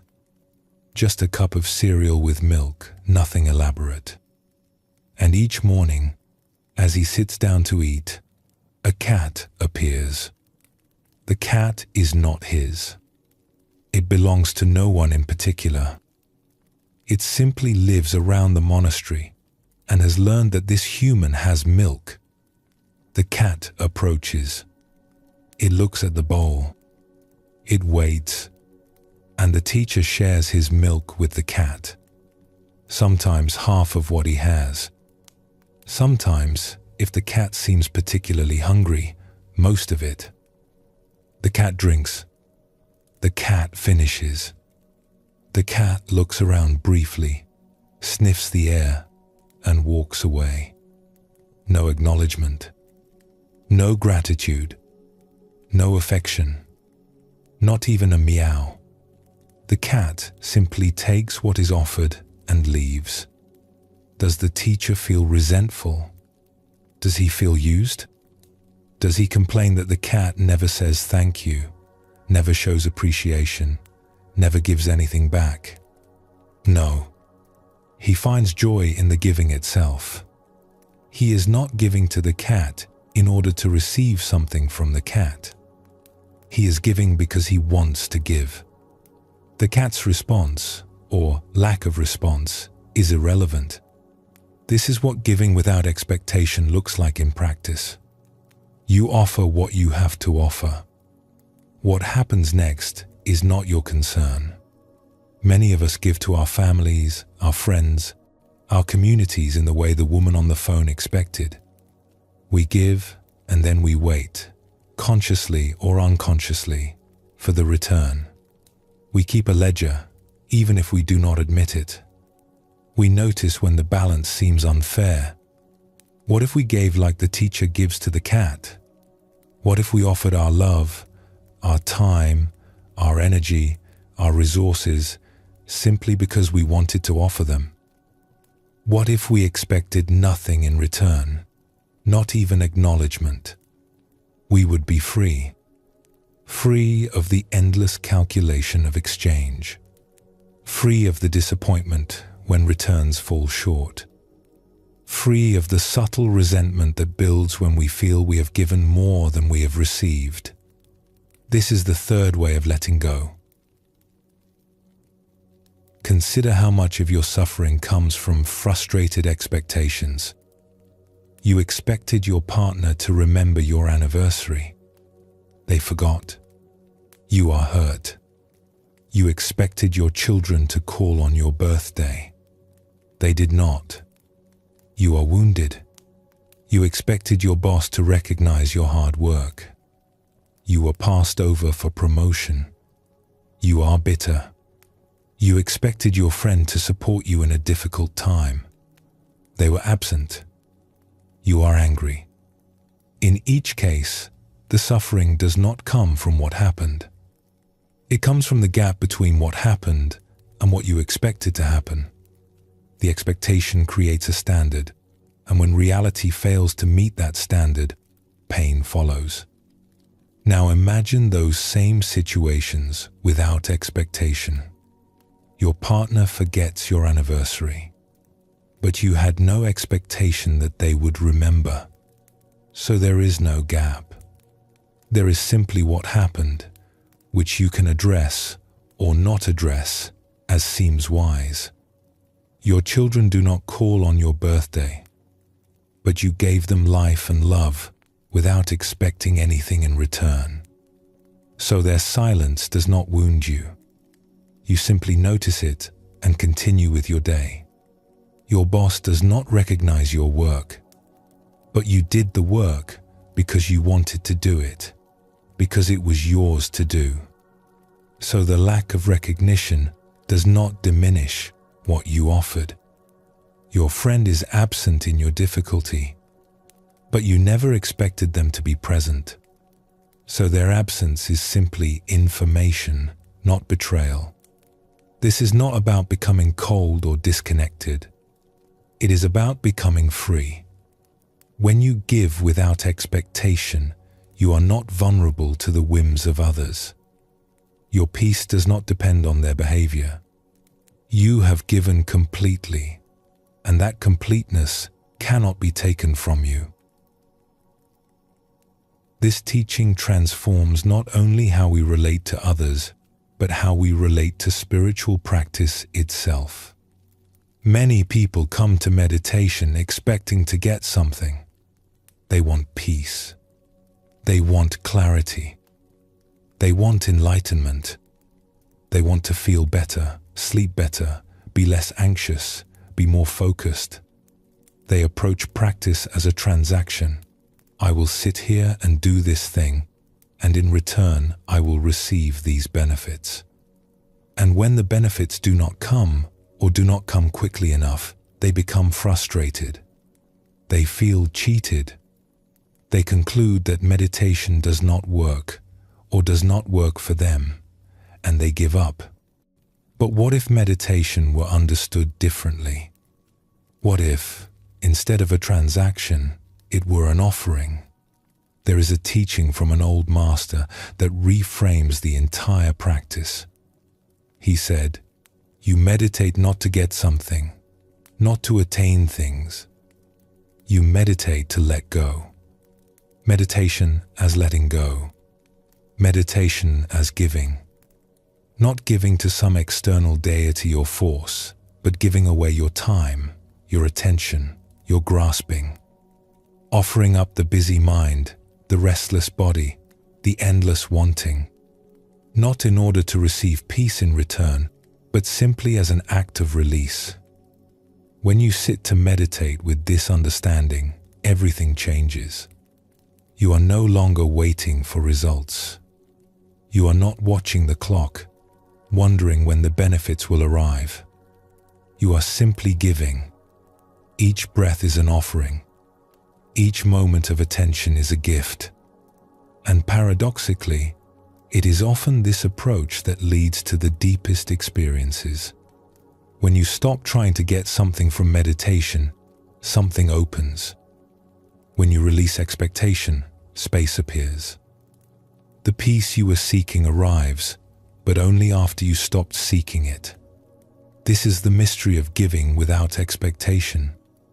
What you release comes back to you, but only when you have truly released it. There is a reason we are drawn to give, even when we do not fully understand it. Giving feels good. Not the giving that is really exchange. Not the giving that expects return, but genuine giving. The kind where you offer something simply because you want to offer it, with no thought of what comes back. Think of a time when you gave in this way. Perhaps you helped a stranger, someone you would never see again, someone who could never repay you. Perhaps you gave anonymously to a cause you believed in. Perhaps you simply did something kind for someone, not because you wanted gratitude, but because kindness was what wanted to happen. How did it feel? Most people, when they remember such moments, report a kind of warmth, a sense of rightness, a quiet joy that does not depend on external validation. The giving itself was the reward. This is not an accident. It is not a trick of psychology. It is pointing to something true about the nature of reality. We are not isolated beings competing for scarce resources. We are interconnected, and when we act from that interconnection, when we give from overflow rather than deficit, we touch something larger than ourselves. The teacher gives talks expecting nothing in return. Not thanks, not recognition, not the right cup of tea afterward. He gives because he loves to give, because teaching is his joy, because serving is what he is here to do. And he is rich, not in money, certainly, but in happiness, in peace, in a kind of abundance that cannot be taken away. This richness comes not from what he has accumulated, but from what he has released, from the countless acts of giving that expected nothing back. This is available to anyone. You do not have to be a teacher or a monk. You simply have to give. Really give. Without calculation, without ledger, without the subtle expectation that lives beneath so much of what we offer. Give to your partner without expecting love in return.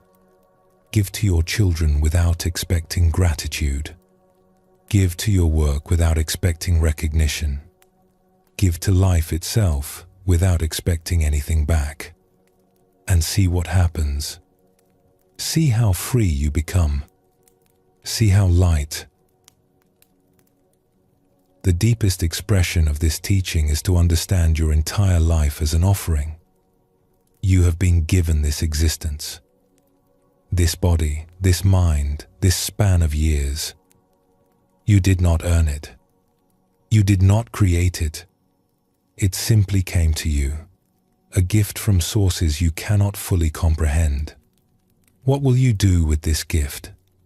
One option is to grasp it, to use it for acquisition, accumulation, self-protection, to squeeze from life everything you can get, and to measure your success by how much you have accumulated by the end. Another option is to offer it back, to see your life not as something to be hoarded, but as something to be given. To ask not, what can I get? But what can I give? This is not about self-sacrifice in a grim or joyless way. It is about recognizing that the deepest fulfillment comes not from getting, but from giving. That the hand, which is always grasping, is never at peace, while the hand, which is always open, is always full. When you give your attention fully to the person in front of you, you are making an offering. When you do your work with care and presence, regardless of recognition, you are making an offering. When you bring kindness to a difficult situation, patience to a frustrating moment, love to a loveless place, you are making an offering. And with each offering, you let go. You release your grip on outcome. You give without grasping. And in that release, you find what you were looking for all along. Let us return to the practical reality of living without expectations. It sounds beautiful in theory, but surely, you might think, some expectations are necessary. Should we not expect basic decency from others? Should we not expect commitments to be honored? Should we not expect life to have some fairness, some justice, some return on our efforts? Here is a way to think about it. Expectations are like contracts you have written in your own mind, which the other party has never signed. You have decided what should happen, and you hold others to that standard without their agreement. When you let go of expectations, you do not let go of discernment. You can still notice when someone treats you poorly. You can still recognize when a commitment has been broken. You can still act to protect yourself or to change situations that need changing. But you do it without the added suffering of betrayal. You do it without the weight of, "This should not be happening." You respond to what is, rather than to the gap between what is and what you think should be. This is freedom. The freedom to engage fully with life without being devastated by its refusal to meet your specifications. The freedom to give fully without being crushed when your gifts are not received as you hoped. Life becomes lighter, more interesting, more surprising. When you have no expectations, everything that comes is a gift. You are not comparing it to what you thought would happen. You are simply receiving what is. And when difficult things come, as they inevitably will, you meet them cleanly. Without the additional layer of, "I expected better." Just this. Just what is happening. Just reality, asking for your response. How do you cultivate this quality of giving without expectation? Begin by noticing your expectations. They are often invisible, so habitual that you do not recognize them as expectations. But they reveal themselves when they are frustrated. Anytime you feel disappointed, resentful, or betrayed, an expectation has been unmet. Notice it. Name it. See it clearly. Then, before you act, before you give anything, ask yourself, what am I expecting in return? If you are about to do something kind for your partner, check. Are you hoping for appreciation? For reciprocation? For a better mood later? If you are about to work hard on a project, check. Are you expecting recognition? Advancement? Praise? If you are about to meditate, check. Are you expecting peace? Clarity? Progress? There is no need to judge yourself for having expectations. They are natural. The practice is simply to see them, and then to gently release them. Try, as an experiment, doing one thing each day with genuinely no expectation of return. Something small, perhaps. A kindness to a stranger.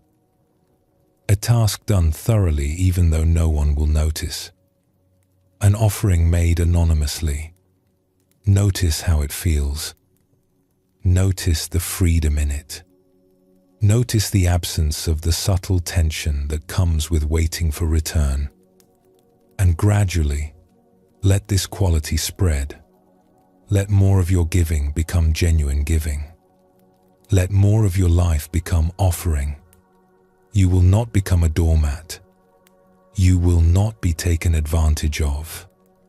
People who give freely, without expectation, tend to be treated with respect because they carry themselves with a quiet dignity that comes from not needing anything from anyone. What you will become is free. Free of the exhausting mental accounting. Free of the disappointment when ledgers do not balance. Free of the resentment that builds when you feel you have given more than you have received. You will simply give because giving is what you do. And in that giving, you will find more than you ever could have gotten. Rest here for a moment. Think of something you have given recently. What were you expecting in return? What would it feel like to release that expectation completely? Sit with this. And when you are ready, we will explore the fourth and final way of letting go.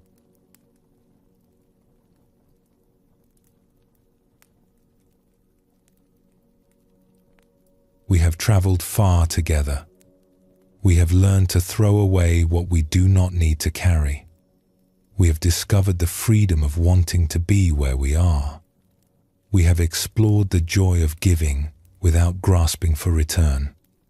Each of these methods works with a different aspect of our relationship to experience. The first addresses what we hold. The second addresses where we are. The third addresses how we give. The fourth way of letting go goes deeper still. It addresses the very nature of how experience moves through us. It asks, what if nothing stuck at all? This is the teaching of what might be called the Teflon mind, a mind to which nothing adheres, where experiences arise, are fully met, and then pass away without leaving residue, where even the happy moments are released, even the insights are let go, even the knowledge is held lightly. This may sound like a recipe for emptiness, for a life without meaning or depth. But it is actually the opposite. It is the path to meeting each moment completely, without the interference of all the moments that came before. There is an old story about a great teacher who lived many centuries ago. Each evening, he would take a walk through the mountains near his home. It was his practice, his way of ending the day. Sometimes he would invite a student to accompany him. This was considered a great honor, for the teacher was wise and his time was precious. But there was one rule, absolute and non-negotiable. Whoever walked with the master must remain completely silent. Not a single word was permitted. One evening, a young man was chosen for this honor. He was earnest and devoted, eager to prove himself worthy. They set out together as the sun began its descent, walking along a ridge that offered expansive views of the surrounding valleys. As they walked, the sky began to change. The sun touched the horizon, and the clouds caught fire. Oranges and pinks and deep purples spread across the heavens. It was one of those sunsets that seems almost impossible, as if the sky itself were putting on a performance. The young man watched in wonder. He had never seen anything quite like it. The colors deepened, shifted, transformed moment by moment. His heart swelled with the beauty of it. And then, unable to contain himself, he spoke. "What a beautiful sunset," he whispered. Just 4 words, barely audible, but words nonetheless. The teacher stopped walking. He turned and looked at his student for a long moment. Then, without a word, he turned back and walked home alone. The young man was devastated. He knew he had broken the rule. He sought out a friend, another student, and begged him to intercede with the master. Surely it was a small transgression. Just 1 sentence. Just an expression of appreciation. Could the master not show some mercy? The friend agreed to ask. He approached the teacher and pleaded the young man's case. It was only 1 sentence, he said. He was moved by beauty. Is that not understandable? Can he not be forgiven? The teacher listened. Then he explained why he could not allow the young man to walk with him again. When he said, "What a beautiful sunset," the teacher said, he was no longer watching the sunset. He was only watching the words. Let this sink in for a moment. He was no longer watching the sunset. He was only watching the words. What the teacher pointed to is something we do constantly, usually without realizing it. We have an experience. Something beautiful, something painful, something interesting. And almost immediately, the mind begins to comment. It labels. It judges. It compares. It files the experience away in categories, connects it to memories, projects it into the future. And in doing all this, the mind separates us from the experience itself. You see a flower. Before you have fully seen it, the mind says, "flower." And now you are not seeing this particular flower with its specific colors and shapes and the way the light falls on its petals.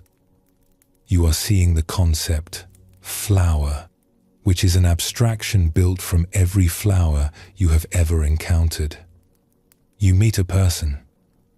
Before you have truly met them, the mind says, "this kind of person." It categorizes based on appearance, on speech patterns, on 1,000 subtle cues. And now you are not meeting this unique human being. You are meeting your idea of them. You sit to meditate. An experience arises. Immediately the mind says, "good meditation," or bad meditation, progress or failure, I'm doing it right or I'm doing it wrong. And now you are not having the experience. You are having thoughts about the experience. This is what the teacher meant. The young man saw the sunset. But as soon as he spoke, as soon as he converted the experience into words, he was no longer seeing. He was only thinking about seeing. The words became a screen between him and reality. This happens not just with speech, but with all our mental commentary. The internal narration that runs almost constantly, describing and judging and interpreting everything that happens. We live inside this narration. We take it for reality. We do not realize that we are watching words instead of watching life. The Teflon mind does not cling to words. It does not cling to thoughts. It allows experience to arise and pass without the accumulation of commentary. It meets reality directly, without the screen. There is another story that illuminates this teaching from a different angle. A professor at a university heard about a new restaurant that had opened in his city. It was said to be exceptional, a place where the finest ingredients were prepared by master chefs, where every dish was a work of art. The waiting list was long, a testament to its reputation. The professor made a reservation. He waited the necessary weeks. When the day finally arrived, he dressed appropriately and made his way to the establishment. The restaurant was everything he had heard. Elegant without being ostentatious. Attentive service. An atmosphere of quiet refinement. He was shown to his table and made comfortable.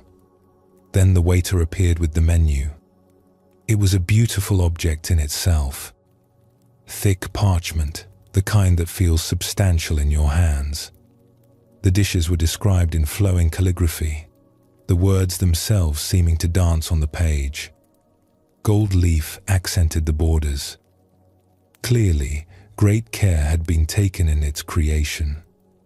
The professor studied the menu carefully. He read each description. He appreciated the artistry of its presentation. He spent considerable time with it, examining every detail. Then he ate the menu. He consumed it carefully, page by page. When he was finished, he paid his bill and left. He never tasted the food. This story is absurd, of course. No one would actually eat a menu. The menu is not the meal. It is only a description of the meal, a set of words pointing towards something else entirely. And yet, this is precisely what we do with our lives. We consume descriptions instead of reality. We eat menus instead of meals. We study the words, the concepts, the maps, the theories, the explanations. And we mistake these for the thing itself. A person reads many books about love. They can discourse eloquently on its nature, its stages, its challenges. They know all the theories. And yet they have never truly loved. They have eaten the menu. A person studies meditation. They understand the techniques, the stages of development, the common obstacles. They can quote teachers and cite research. And yet they have never truly been present for a single breath. They have eaten the menu. A person learns about life. They accumulate knowledge, opinions, interpretations. They think they understand how things work. And yet they have never truly lived, never truly encountered reality directly, without the filter of all they think they know. They have eaten the menu. The Teflon mind does not accumulate menus.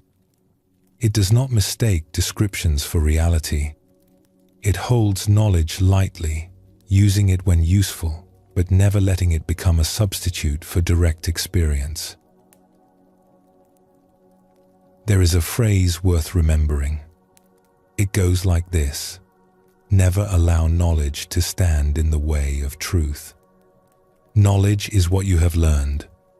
It is the accumulation of concepts, facts, interpretations, beliefs. It comes from books and teachers and experiences, filtered through your own understanding and stored in memory. Truth is what is actually happening right now, in this moment, before the mind has labeled it, categorized it, compared it to what it already knows. Knowledge is necessary for navigating the practical world. You need to know how to read, how to drive, how to do your work. You need concepts and categories to communicate with others. But knowledge can also become a prison. When you think you know what something is, you stop looking. When you have a concept for an experience, you stop experiencing. When you believe you understand a person, you stop meeting them fresh. The expert often sees less than the beginner. The expert knows what to expect. An expectation filters perception. The beginner does not know what to expect, and so they are open to whatever appears. This is why teachers sometimes say that the goal of practice is to return to beginner's mind. Not to become ignorant, but to become fresh. To set aside the accumulated knowing and meet each moment as if for the first time. The Teflon mind does this naturally. It does not allow knowledge to stick, to build up into a thick crust that separates it from reality. It learns, yes. It uses knowledge when needed, but it does not identify with knowledge.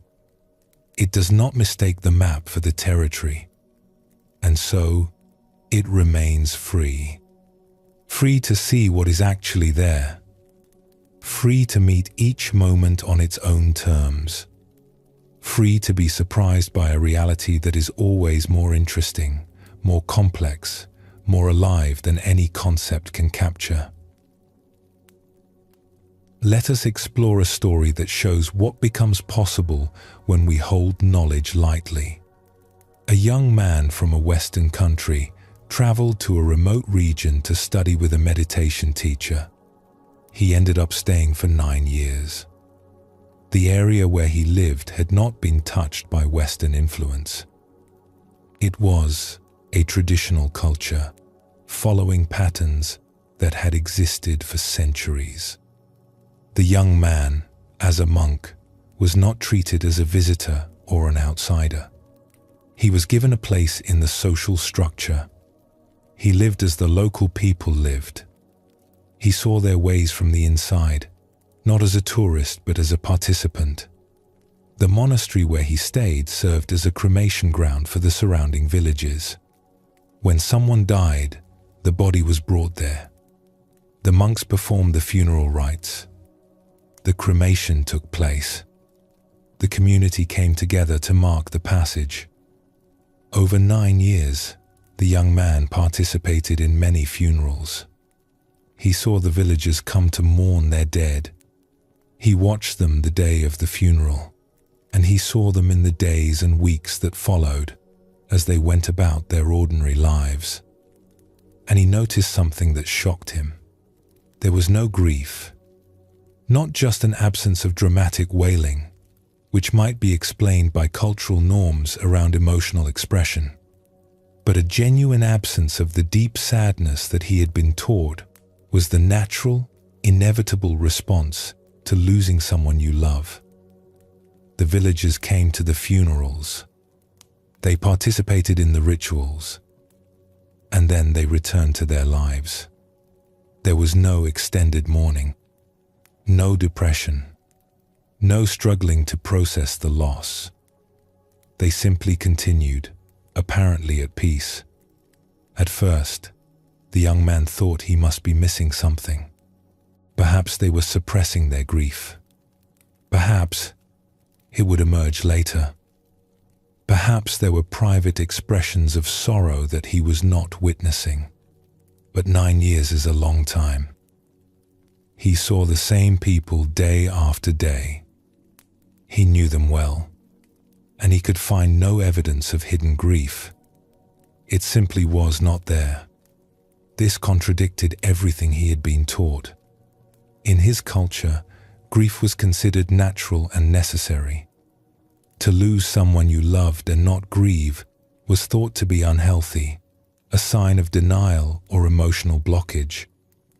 Entire industries existed to help people work through their grief. And yet, here was an entire culture where grief, as he understood it, did not exist. His knowledge said this was impossible. His direct experience showed him it was real. If he had allowed his knowledge to stand in the way of truth, he would have dismissed what he was seeing. He would have explained it away, reinterpreted it to fit his existing understanding. Many people do this when confronted with evidence that challenges their beliefs. But he held his knowledge lightly. He was willing to let his concepts be overturned by reality. And so he saw what was actually there, rather than what he expected to be there. What he learned from this experience changed his understanding of human nature. He realized that grief, as his culture practiced it, was not inevitable. It was, at least in part, constructed. The stories we tell about loss, the expectations we hold about how we should feel, these shape the experience itself. This does not mean grief is wrong or that we should try to suppress it. It simply means that what we take to be universal human nature is often more flexible than we assume. Our knowledge creates expectations, and expectations shape experience. The Teflon mind does not accumulate certainties about how things must be. It remains open to discovery. It allows reality to teach it, again and again, that the world is larger and stranger and more varied than any concept can contain. There is a subtlety to this teaching that must be addressed. When we speak of letting go, we usually think of releasing the painful things, the grudges, the regrets, the fears. And certainly, these need to be released. They are obvious sources of suffering. But the Teflon mind goes further. It releases everything, including the happy moments, including the peak experiences, including the insights and breakthroughs that we are tempted to cling to most tightly. Why would we let go of happiness? Because holding on to happy moments creates suffering in at least two ways. First, it creates comparison. If you had a wonderful experience yesterday and you hold on to it, then today is measured against it. Today, which might be perfectly fine on its own terms, now seems lesser. It does not live up to the memory of yesterday. And so you suffer, not because today is bad, but because you are comparing it to something that no longer exists. Second, it creates expectation. If you had a breakthrough in meditation last week and you hold on to it, then you come to practice expecting to repeat it. You are looking for something specific, and in looking, you miss whatever is actually happening. You are not present for this meditation. You are trying to recreate the last one. The Teflon mind lets even the good things pass, not by suppressing them or pretending they did not happen, but by fully experiencing them in the moment and then allowing them to go. Each moment is met fresh. Each experience is complete in itself. There is no accumulation, even of the positive. This might sound like a prescription for a flat, joyless existence. But the opposite is true. When you are not comparing this moment to past moments, you can receive it fully. When you are not expecting anything specific, you can be surprised by what appears. The person who holds nothing experiences everything more vividly, more completely, because they are actually here for it. Consider how many assumptions you carry through life. Ideas about how things are, what people are like, what you can expect from various situations. You assume you know your partner. You have been together for years. You have formed an idea of who they are, what they will say, how they will react. And you relate to this idea rather than to the actual person, who is changing moment by moment, who might surprise you if you were actually looking. You assume you know your enemies, the person who wronged you, the group you distrust, the category of people you have learned to fear. You have formed an idea of what they are like, and this idea prevents you from seeing any individual clearly. You see the concept, not the person. You assume you know yourself. You have a story about who you are, what you are capable of, what you want, what you fear, and you live inside this story, relating to yourself as a fixed thing rather than as an ever-changing process. You might be capable of far more than your story allows. You might be different than you think. The Teflon mind does not accumulate assumptions. It holds them lightly when they arise, useful for practical purposes, but never mistaken for truth. It remains curious. It keeps asking, what is actually here? What am I actually experiencing? This is not about having no thoughts. The mind will think. That is its nature. It is about not allowing thoughts to solidify into fixed beliefs that filter all subsequent perception. It is about keeping the mental channels clear so that reality can flow through without obstruction. How do you cultivate a Teflon mind? It begins with noticing when things stick. A thought arises. Watch what happens next. Does it pass through, leaving no trace? Or does it catch, generate more thoughts, create an internal conversation that loops and builds? An experience happens. Watch what happens next. Do you meet it, let it go, and remain available for the next moment?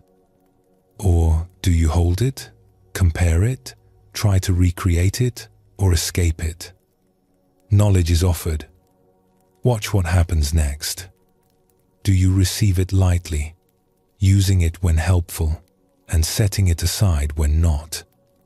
Or do you grasp it, identify with it, let it become part of who you think you are? The more you notice sticking, the more you can choose differently.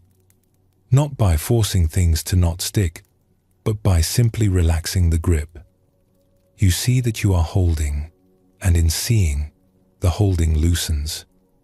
Practice watching without commentary. This is perhaps the most direct training for the Teflon mind. Sit somewhere and simply observe what is happening.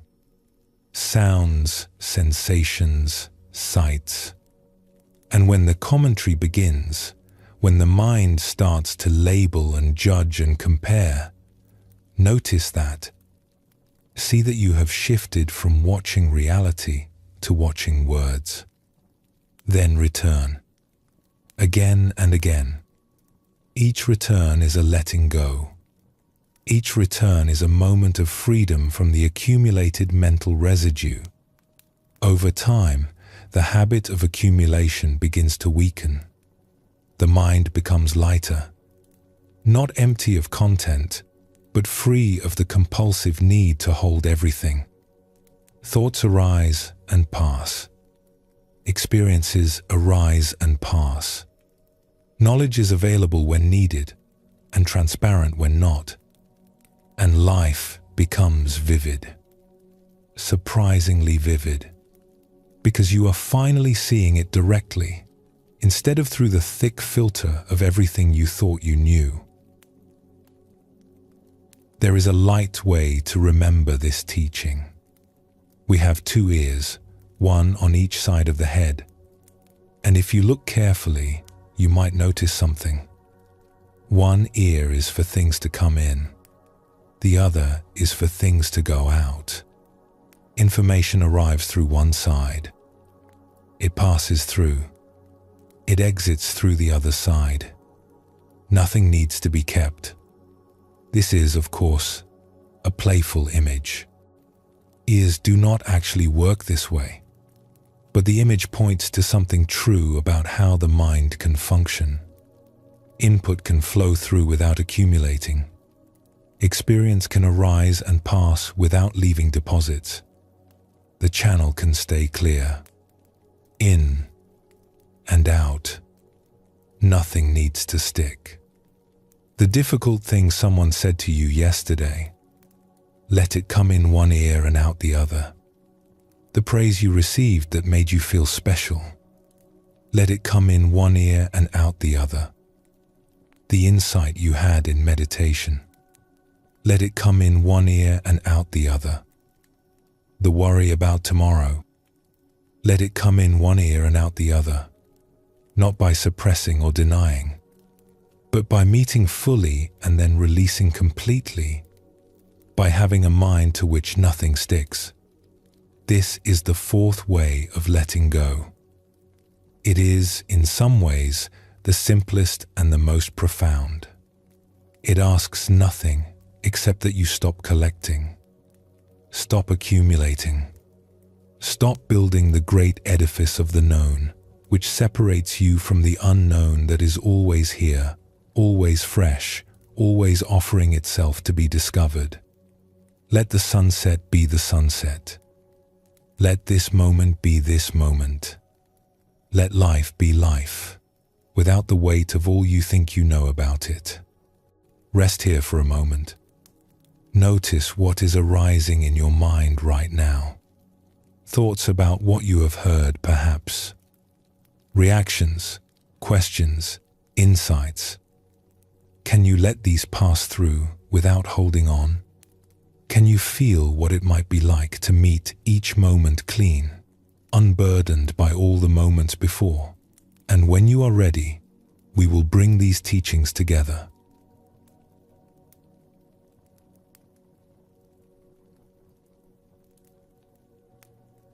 We have now explored all four ways of letting go. 4 doorways to the same freedom. 4 methods for releasing the grip that causes so much unnecessary suffering. The first way, throw it away. Recognize what you are carrying and consciously discard what does not serve you. The second way, want to be here. Transform any prison into paradise by choosing to be present for whatever is happening. The third way, give without grasping. Release expectations and find the joy that exists in offering itself. The fourth way, cultivate the Teflon mind.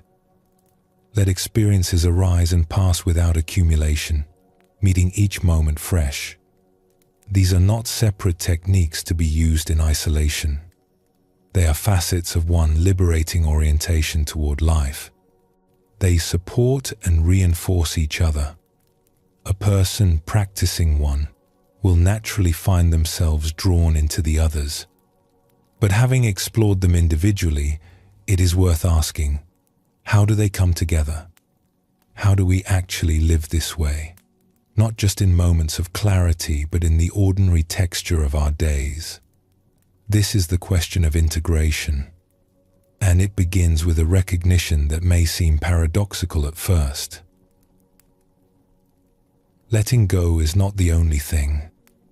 There is a time to hold and a time to release. A time to engage fully with the responsibilities of life, and a time to set them down completely. A time to work hard and a time to rest. Wisdom lies not in always letting go, but in knowing when to hold and when to release. The problem for most of us is not that we do not know how to hold.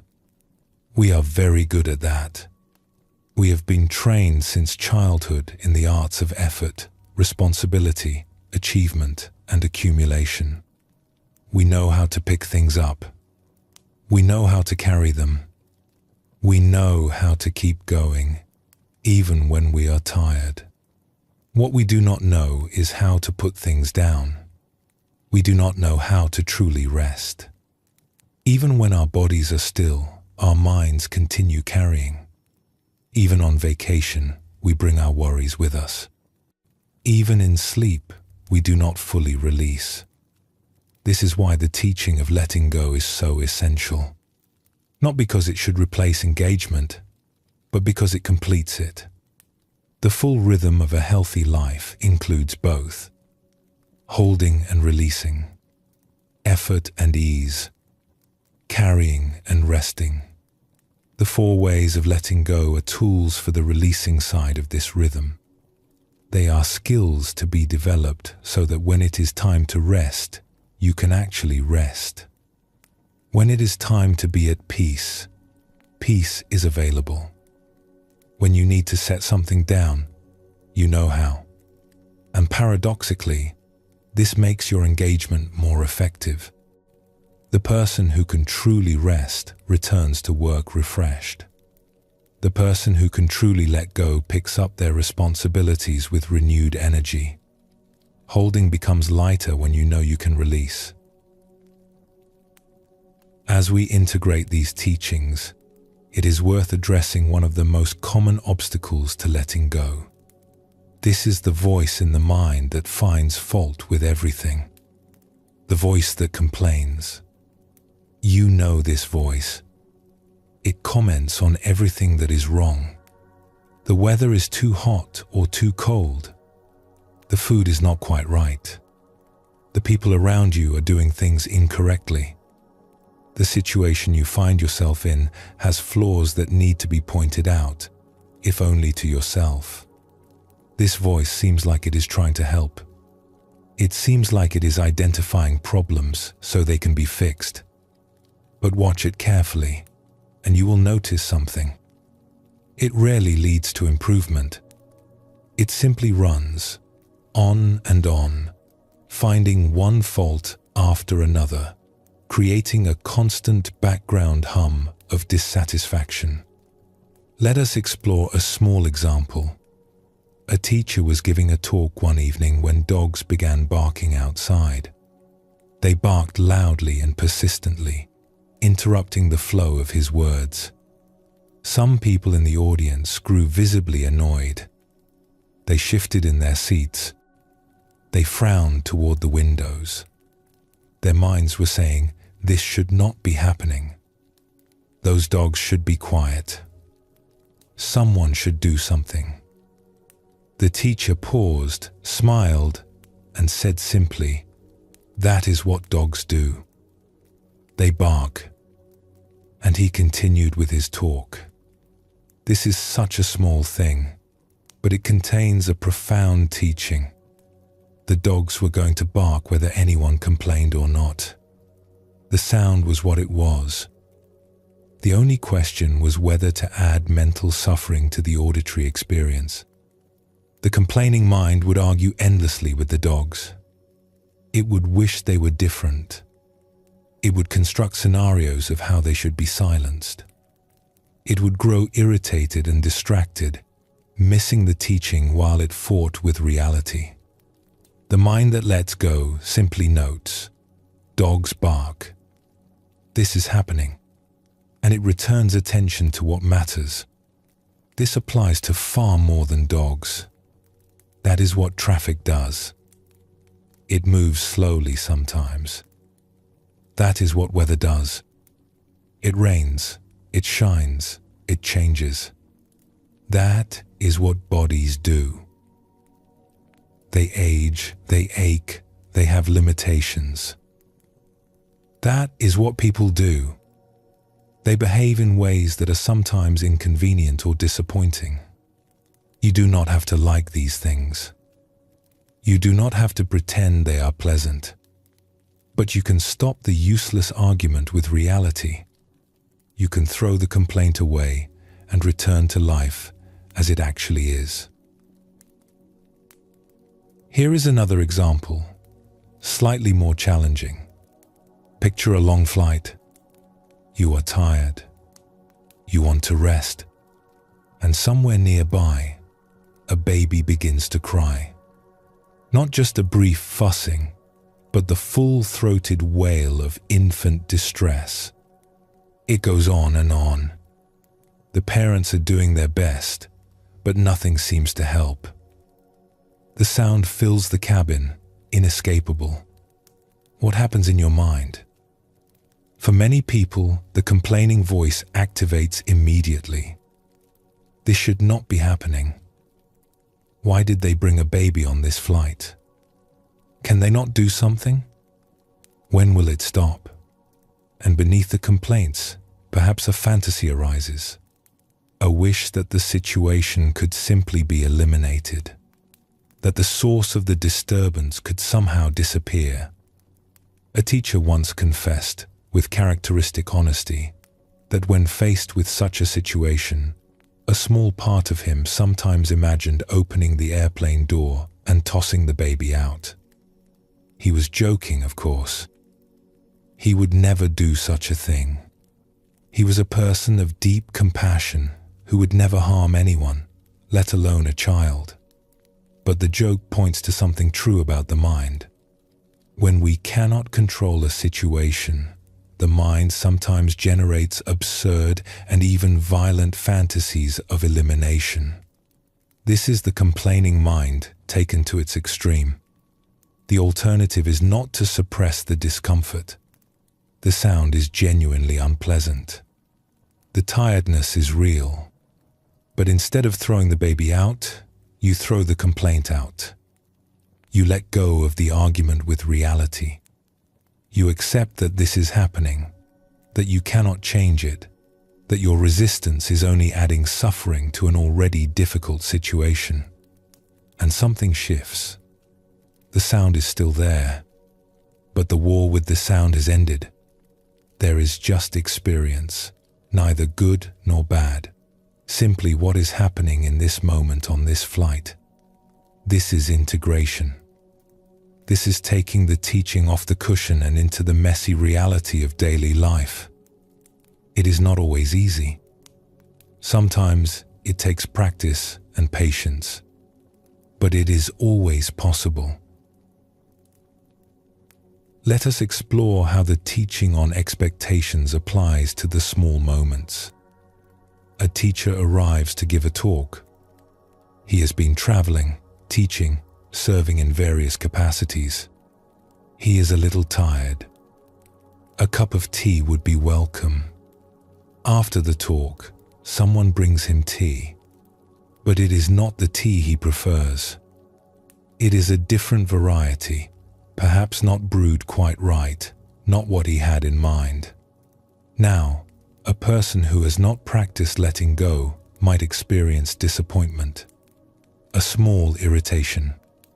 The evening has been slightly marred by this minor deviation from expectation.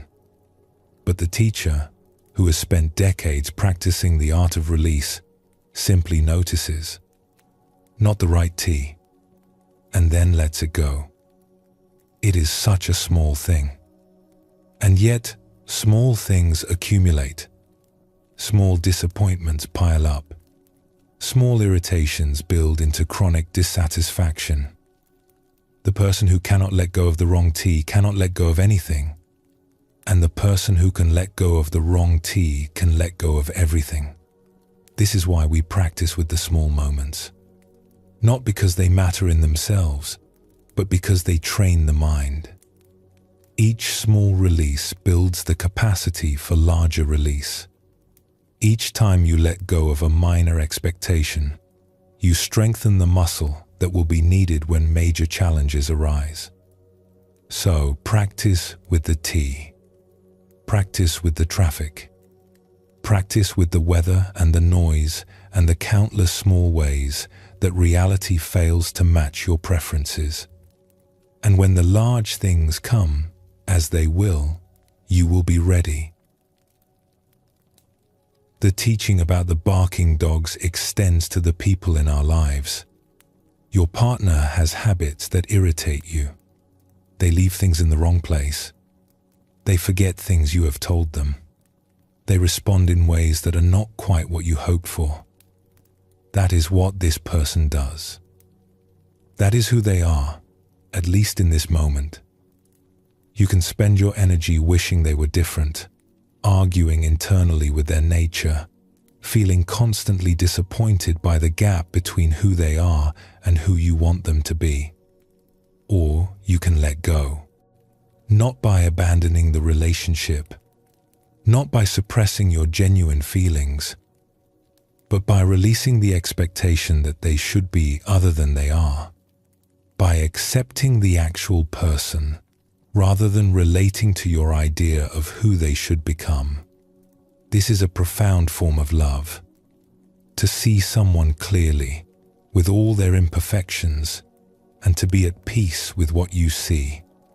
To stop the project of improvement and simply be present with another human being. The same applies to children, to friends, to colleagues, to the strangers you encounter in daily life. Each person is doing what that person does. Each one is behaving according to their nature, their conditioning, their current state of mind. You can fight this endlessly, or you can accept it and respond with wisdom. This does not mean you never set boundaries. It does not mean you accept mistreatment. It means you stop the internal war. You deal with situations as they are, not as you wish they were. And this clarity makes your responses far more effective. So how do we actually live this way? The answer is not through dramatic transformation, but through gentle, consistent practice. Each morning, take a moment to check your mind. What are you carrying into this day? Are there things from yesterday that do not need to come with you? Worries, resentments, the residue of difficult interactions. See if you can consciously set them down before the day begins. Throughout the day, notice when you leave presence. Notice when you stop wanting to be where you are. Notice when expectations arise and set you up for disappointment. Notice when the complaining voice activates, arguing with things that cannot be changed. Each noticing is an opportunity, not to judge yourself, but to practice, to throw something away, to choose to want to be here, to release an expectation, to let something pass through without sticking. Each evening, before sleep, review the day. Not with criticism, but with curiosity. Where did you hold too tightly? Where did you let go successfully? What can you learn that might help tomorrow? And then let the day go. Completely. Do not carry it into sleep. Do not let it build up in the backpack you will carry tomorrow. This rhythm of practice is not dramatic. It does not require retreats or special conditions. It is simply the steady, patient cultivation of a different way of being. Day by day, the habits of holding begin to weaken. Day by day, the capacity for release grows stronger. One more thing must be said. Be gentle with yourself. The habits of holding have been built over a lifetime. They will not dissolve overnight. You will catch yourself carrying things you do not need to carry. You will notice resistance to where you are. You will find expectations you did not know you had. You will feel things sticking that you wish would pass through. This is not failure. This is practice. Every time you notice holding, you have an opportunity to let go. Every moment of awareness is a moment of freedom, even if the letting go does not happen completely. Do not add another burden to your backpack by judging yourself for having burdens. Do not create suffering about your suffering. Simply notice again and again with patience and kindness, and keep practicing. The teacher who has spent decades in practice still notices holding, still catches expectations, still finds the complaining voice arising. The difference is not that these things have disappeared, but that they are met differently, with a kind of humor, with acceptance, with the confidence that comes from knowing that release is always possible, even if it does not happen right away. You are learning a skill. Skills take time. Be patient with yourself as you would be patient with a child learning to walk. Celebrate the small successes. Learn from the stumbles without making them into problems, and trust the process. The thousands of practitioners who have walked this path before you have found that it works. Not because they became perfect, but because they became free. Free enough to live with more peace, more joy, more presence. Free enough to be of genuine benefit to others. This freedom is available to you, not in some distant future, but now, in this moment. Each time you let go, you touch it. Each release is a taste of what becomes more and more natural with practice. Let us close this exploration by returning to where we began. There are 4 ways of letting go, 4 doors into the same room. The first door, throw it away. When you find yourself carrying what you do not need, set it down. The past cannot hold you unless you hold it. The future cannot frighten you unless you grasp it. You can release what does not serve you, anytime, anywhere. The second door, want to be here. When you find yourself imprisoned by circumstances you cannot change, change your relationship to them. Any place you do not want to be is a prison. Any place you want to be is freedom. The shift is internal, and it is always available. The third door, give without grasping. When you find yourself tangled in expectations and transactions, release your grip on outcomes. Give for the joy of giving. Offer without keeping score. Discover the freedom that comes when you need nothing in return. The fourth door, cultivate the Teflon mind. When you find yourself weighted down by accumulation, let things pass through. Do not mistake the menu for the meal. Do not let knowledge stand in the way of truth. Meet each moment fresh, unburdened by all the moments that came before. These doors are always open. You do not have to wait for special circumstances. You do not need anyone's permission. In any moment of your life, when you find yourself suffering from holding on, you can choose one of these doors and walk through. And on the other side, always, is freedom. Not a freedom from life, but a freedom within it. The freedom to be fully present. The freedom to meet whatever arises with peace and clarity. The freedom to love, to serve, to engage wholeheartedly without being crushed by the weight of your own grasping. This freedom is your birthright. It has been covered over by habits of holding, but it has never been destroyed. It is waiting for you, patient and unchanging, in every moment. All you have to do is let go. Rest here. Feel the weight of what you have been carrying. And feel, even now, the possibility of setting it down. The doors are open. You can walk through whenever you are ready.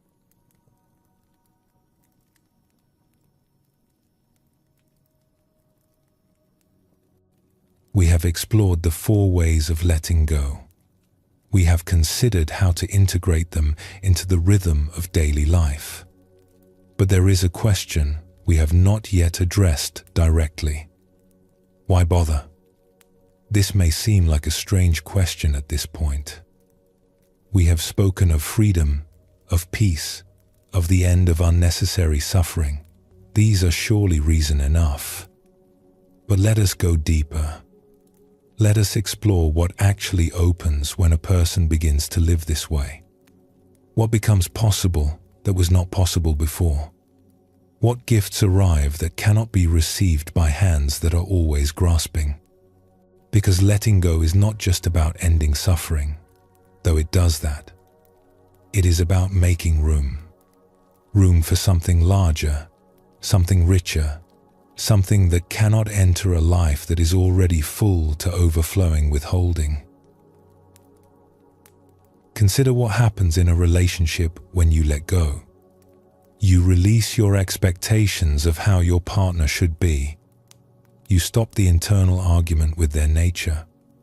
You accept them, in this moment, as they actually are. What opens? Space. Space that was previously occupied by disappointment and frustration. Space that was filled with the effort of trying to change someone. Space that was taken up by the gap between who they are and who you wanted them to be. And into that space, something can enter that could not enter before. Actual love. Not the love that is really a transaction. Not the love that is conditional on the other person meeting your requirements, but love that simply sees and accepts and delights in what is there. This is a different kind of love than most people know. It does not grasp. It does not demand. It does not keep score. It simply appreciates. It enjoys. It celebrates the existence of another being, without needing them to be anything other than what they are. People who are loved this way can feel it. They may not be able to name what is different, but they sense that they are being met without agenda. They relax. They open. They become more fully themselves because they are not being pushed to become someone else. This is one of the great gifts of release. The capacity to love without condition, to be present for another person without the filter of expectation, to offer the greatest gift one human can offer another, which is simply to see them clearly and to let them be. There is a particular kind of holding that blocks creativity. It is the holding of outcome, the grasping for result. A person sits down to write, to paint, to compose, and they want it to be good. They want it to succeed. They want it to be received well, to be praised, to achieve something. And this wanting tightens them.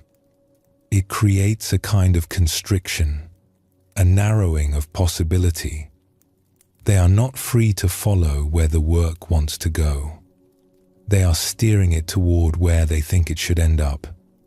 The work that emerges from this place is often competent, but lifeless. It meets expectations because it was created within expectations. It surprises no one because it was not allowed to surprise even its creator. Now consider what happens when you let go. You sit down to create, and you release your grip on outcome. You do not know what will emerge. You do not need it to be anything in particular. You are simply present, available, curious about what wants to come through. And something opens. The constriction eases. The narrow channel becomes a wide river. Ideas arrive that you could never have planned. The work takes on a life of its own, going places you would never have thought to take it. This is the creativity that emerges from release. It is not forced. It is not manufactured. It is received. And it has a quality of aliveness, of freshness, that people can feel. They sense that something real has happened, something that could not have been predicted or controlled. Every artist knows this experience, at least in glimpses. The moments when the work flows, when the creator gets out of the way, when something larger seems to be moving through. These moments are moments of letting go. And the more you practice release in all areas of life, the more available these moments become. There is a common misunderstanding about letting go. People sometimes think it leads to passivity. If you release expectations, if you stop grasping for outcomes, will you not become inactive? Will you not lose the motivation to do anything at all? The opposite is true. Consider what holds people back from action. Often it is fear. Fear of failure. Fear of looking foolish. Fear of loss. They can see what needs to be done, but they cannot bring themselves to do it because they are too attached to outcomes they cannot control. The person who has practiced letting go still sees what needs to be done, but they are not paralyzed by fear of results. They can act fully and wholeheartedly without the weight of grasping dragging at them. They can take risks that others cannot take because they are not holding so tightly to what they might lose. This is a different kind of courage than the courage that grits its teeth and forces itself forward despite fear. That kind of courage is exhausting. It burns out. It cannot be sustained. The courage that comes from letting go is easeful. It does not fight against fear, but simply does not feed it. It acts from clarity rather than from struggle. It moves forward not because it has overcome resistance, but because there is less resistance to overcome. People who live this way can accomplish remarkable things. Not because they are more talented or more driven than others, but because they are lighter. They are not carrying the weight of their own fear. They can respond to what life asks of them without the friction of self-protection. Here is one of the most profound gifts of release: the capacity to be present for suffering, your own and others, without being destroyed by it. Most people cannot do this. When they encounter pain, their own or someone else's, they contract. They pull away. They try to fix it, change it, escape it, deny it. They cannot simply be with it. This is understandable. Suffering is difficult. The instinct to avoid it is natural. But the inability to be present for suffering creates its own kind of suffering. It isolates us from ourselves and from each other. It leaves those who are in pain alone because others cannot bear to be close to them. The person who has practiced letting go develops a different relationship with suffering. They can be present for it, not because they enjoy it, not because they seek it out, but because they are not fighting it so hard. When their own pain arises, they can meet it. They do not add layers of resistance. They do not make it worse by arguing with it. They simply allow it to be what it is, and in that allowing, it often moves through more quickly and completely. When others are suffering, they can be there. They can sit with someone in grief without trying to fix it. They can witness pain without needing to make it go away. They offer the gift of presence, which is often what suffering people most need. There is a teacher who visits hospitals, who sits with the dying. People sometimes ask how he can bear it. How can he enter that much pain, day after day, without being overwhelmed? The answer is letting go. He does not hold on to the suffering he encounters.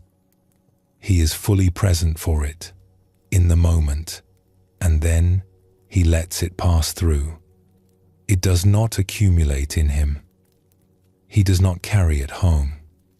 This is compassion made sustainable. The capacity to be with suffering again and again without burning out. It is one of the most precious gifts a human being can develop, and it is a direct fruit of the practice of release. There is a quality that some people have that is difficult to name. They walk into a room and something shifts. The atmosphere lightens. People feel better for being around them. This quality is not about personality. It is not about being entertaining or charismatic. It is something subtler, something deeper. It is the quality of a person who is not carrying very much. Their backpack is light. They are not weighed down by resentments, fears, expectations, the accumulated sediment of years of holding. They move through life with ease, and that ease is contagious. Being around such a person gives you permission to let go of your own weight, not through anything they say or do, but simply through their presence. You sense that another way of being is possible. You feel it demonstrated in front of you. This is one of the ways that the practice of letting go benefits not just the practitioner, but everyone around them. You become a kind of medicine for the world. Not by fixing anyone, not by teaching anything, just by being someone who has set down what did not need to be carried. Children are often like this.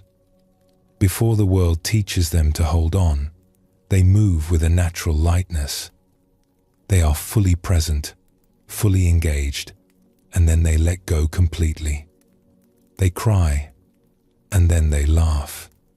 They fall, and then they get up. They do not accumulate the way adults do. The practice of letting go is, in a sense, a return to this natural lightness. Not the naivety of childhood, but the wisdom of having learned to set down what you have picked up. The freedom of someone who has carried enough and knows it is no longer necessary. We must speak of death, not because it is morbid, but because the relationship with death reveals so much about how a person holds on. Most people fear death.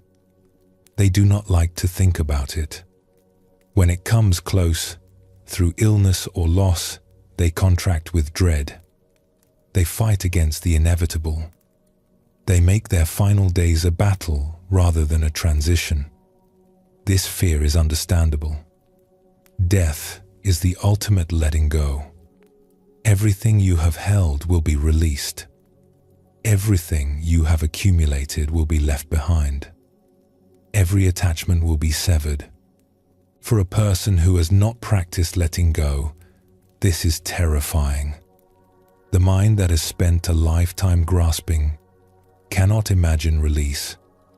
The hands that have never opened cannot conceive of opening completely. But for a person who has practiced, death wears a different face. They have let go many times. They have released the past, the future, expectations, resentments, the need to control. Each release has been a small death, and each has shown them that they can survive it. That something remains after letting go. That freedom waits on the other side. When death approaches, such a person can meet it differently. Not with enthusiasm, necessarily. Not without some fear. But with a familiarity, with a kind of trust in the process of release. There is a story of a meditation master who was dying. His students gathered around him, grief-stricken, and asked if he was afraid. He smiled and said, "I have been practicing for this moment my whole life." This is what the practice prepares you for. Not just the daily releases, though those are valuable, but the final release, the moment when everything is let go at once. Those who have practiced meet that moment with grace. They do not cling. They do not fight. They open their hands and let go of life as they have let go of so many smaller things. And in that release, something peaceful happens. Something that those who witness it never forget. We have spoken of peace, of freedom, of the end of suffering. But there is something more that the practice of letting go often brings. Something unexpected. Joy. Not happiness that depends on circumstances. Not pleasure that requires things to go a certain way. But a bubbling up of delight that seems to come from nowhere and require nothing. This joy surprises people who have been practicing. They did not set out to find joy. They set out to end suffering, to find peace, to live more freely. But joy arrives as an uninvited guest and makes itself at home. Why does this happen? Perhaps it is because joy is natural. It is the default state when nothing is blocking it. When you stop holding so tightly, when you release the weight of grasping and fearing and resisting, what remains is a kind of quiet happiness. Not ecstatic, not giddy, but a steady warmth. An appreciation for being alive. A delight in the simple fact of existence. This joy is not dependent on anything. It does not require special experiences or fortunate circumstances. It is available in ordinary moments, in mundane activities, in the midst of difficulty. It is the joy of a mind that is not fighting with reality, of a heart that is not clenched in protection. People who experience this joy often feel surprised by its simplicity. They may have spent years seeking happiness through acquisition, through achievement, through getting life to cooperate with their preferences. And now they discover that happiness was available all along. It was simply covered over by all the holding. This is perhaps the most beautiful gift of letting go. Not just the absence of suffering, but the presence of joy. A joy that does not depend on anything and therefore cannot be taken away. A joy that is always available to anyone willing to open their hands and release what they have been clutching so tightly. We began this exploration by noting that learning to let go is an act of compassion, not just for yourself, but for everyone who shares your life. Let us return to that theme as we near the end. When you practice letting go, you change. And when you change, everything around you shifts in response. Your relationships improve because you are no longer bringing so much unexamined expectation and resentment to them. Your work improves because you are no longer so tight with fear and grasping. Your presence improves because you are actually here, not lost in the past or the future. And all of this affects others. Your family, your friends, your colleagues, even strangers you encounter briefly. They receive a different version of you, a lighter version, a more present version, a version that can actually see them and meet them. This is how the practice spreads. Not through teaching, necessarily. Not through convincing anyone. Just through being different. Through demonstrating in your own life that another way is possible. Children learn from it without being taught. Partners feel it without being told. The ripples move outward, touching lives you may never know you have touched. There is a story of a teacher who was asked how he could possibly help the whole world. There is so much suffering, so many people. How could one person make any difference? He said, I take care of my own mind. I practice letting go. And then I trust the ripples. This is what you are doing when you practice. You are not just freeing yourself. You are becoming a source of freedom for others. A demonstration that the weight can be set down. a proof that peace is possible. The world needs this. It needs people who have learned to let go, people who are not adding to the collective burden of fear and resentment and grasping, people who carry lightness with them wherever they go. You can become one of these people, not through perfection, but through practice. Not by arriving at some final state of enlightenment, but by taking the next step and the next, releasing as you go. The path is open, the practice is available, and the gifts are waiting for anyone who is willing to receive them. Rest here for a moment. Allow yourself to feel what might be possible, not as a distant goal, but as something beginning to open, right now, in this very moment. The gifts of release are not reserved for saints or masters. They are your birthright. They have been waiting for you all along.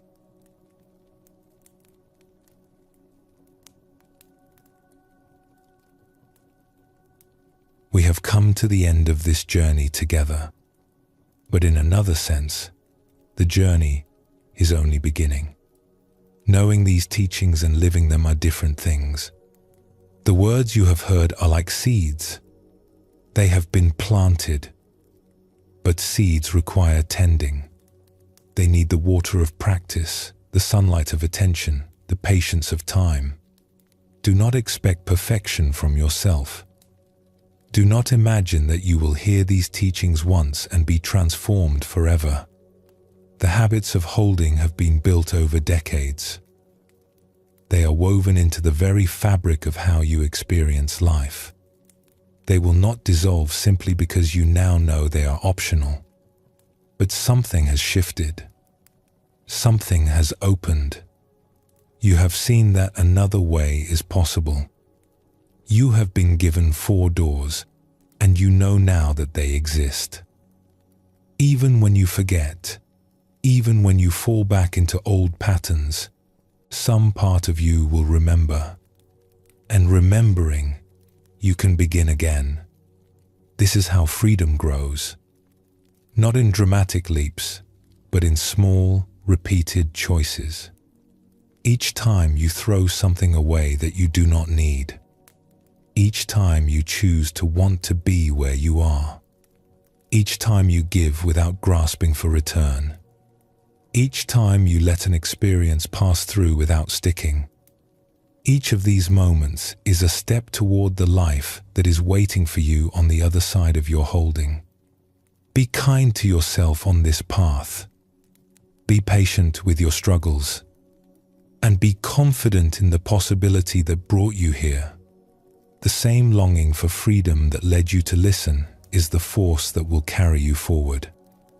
Sleep well, and thank you for joining us here at Sleepy Monk.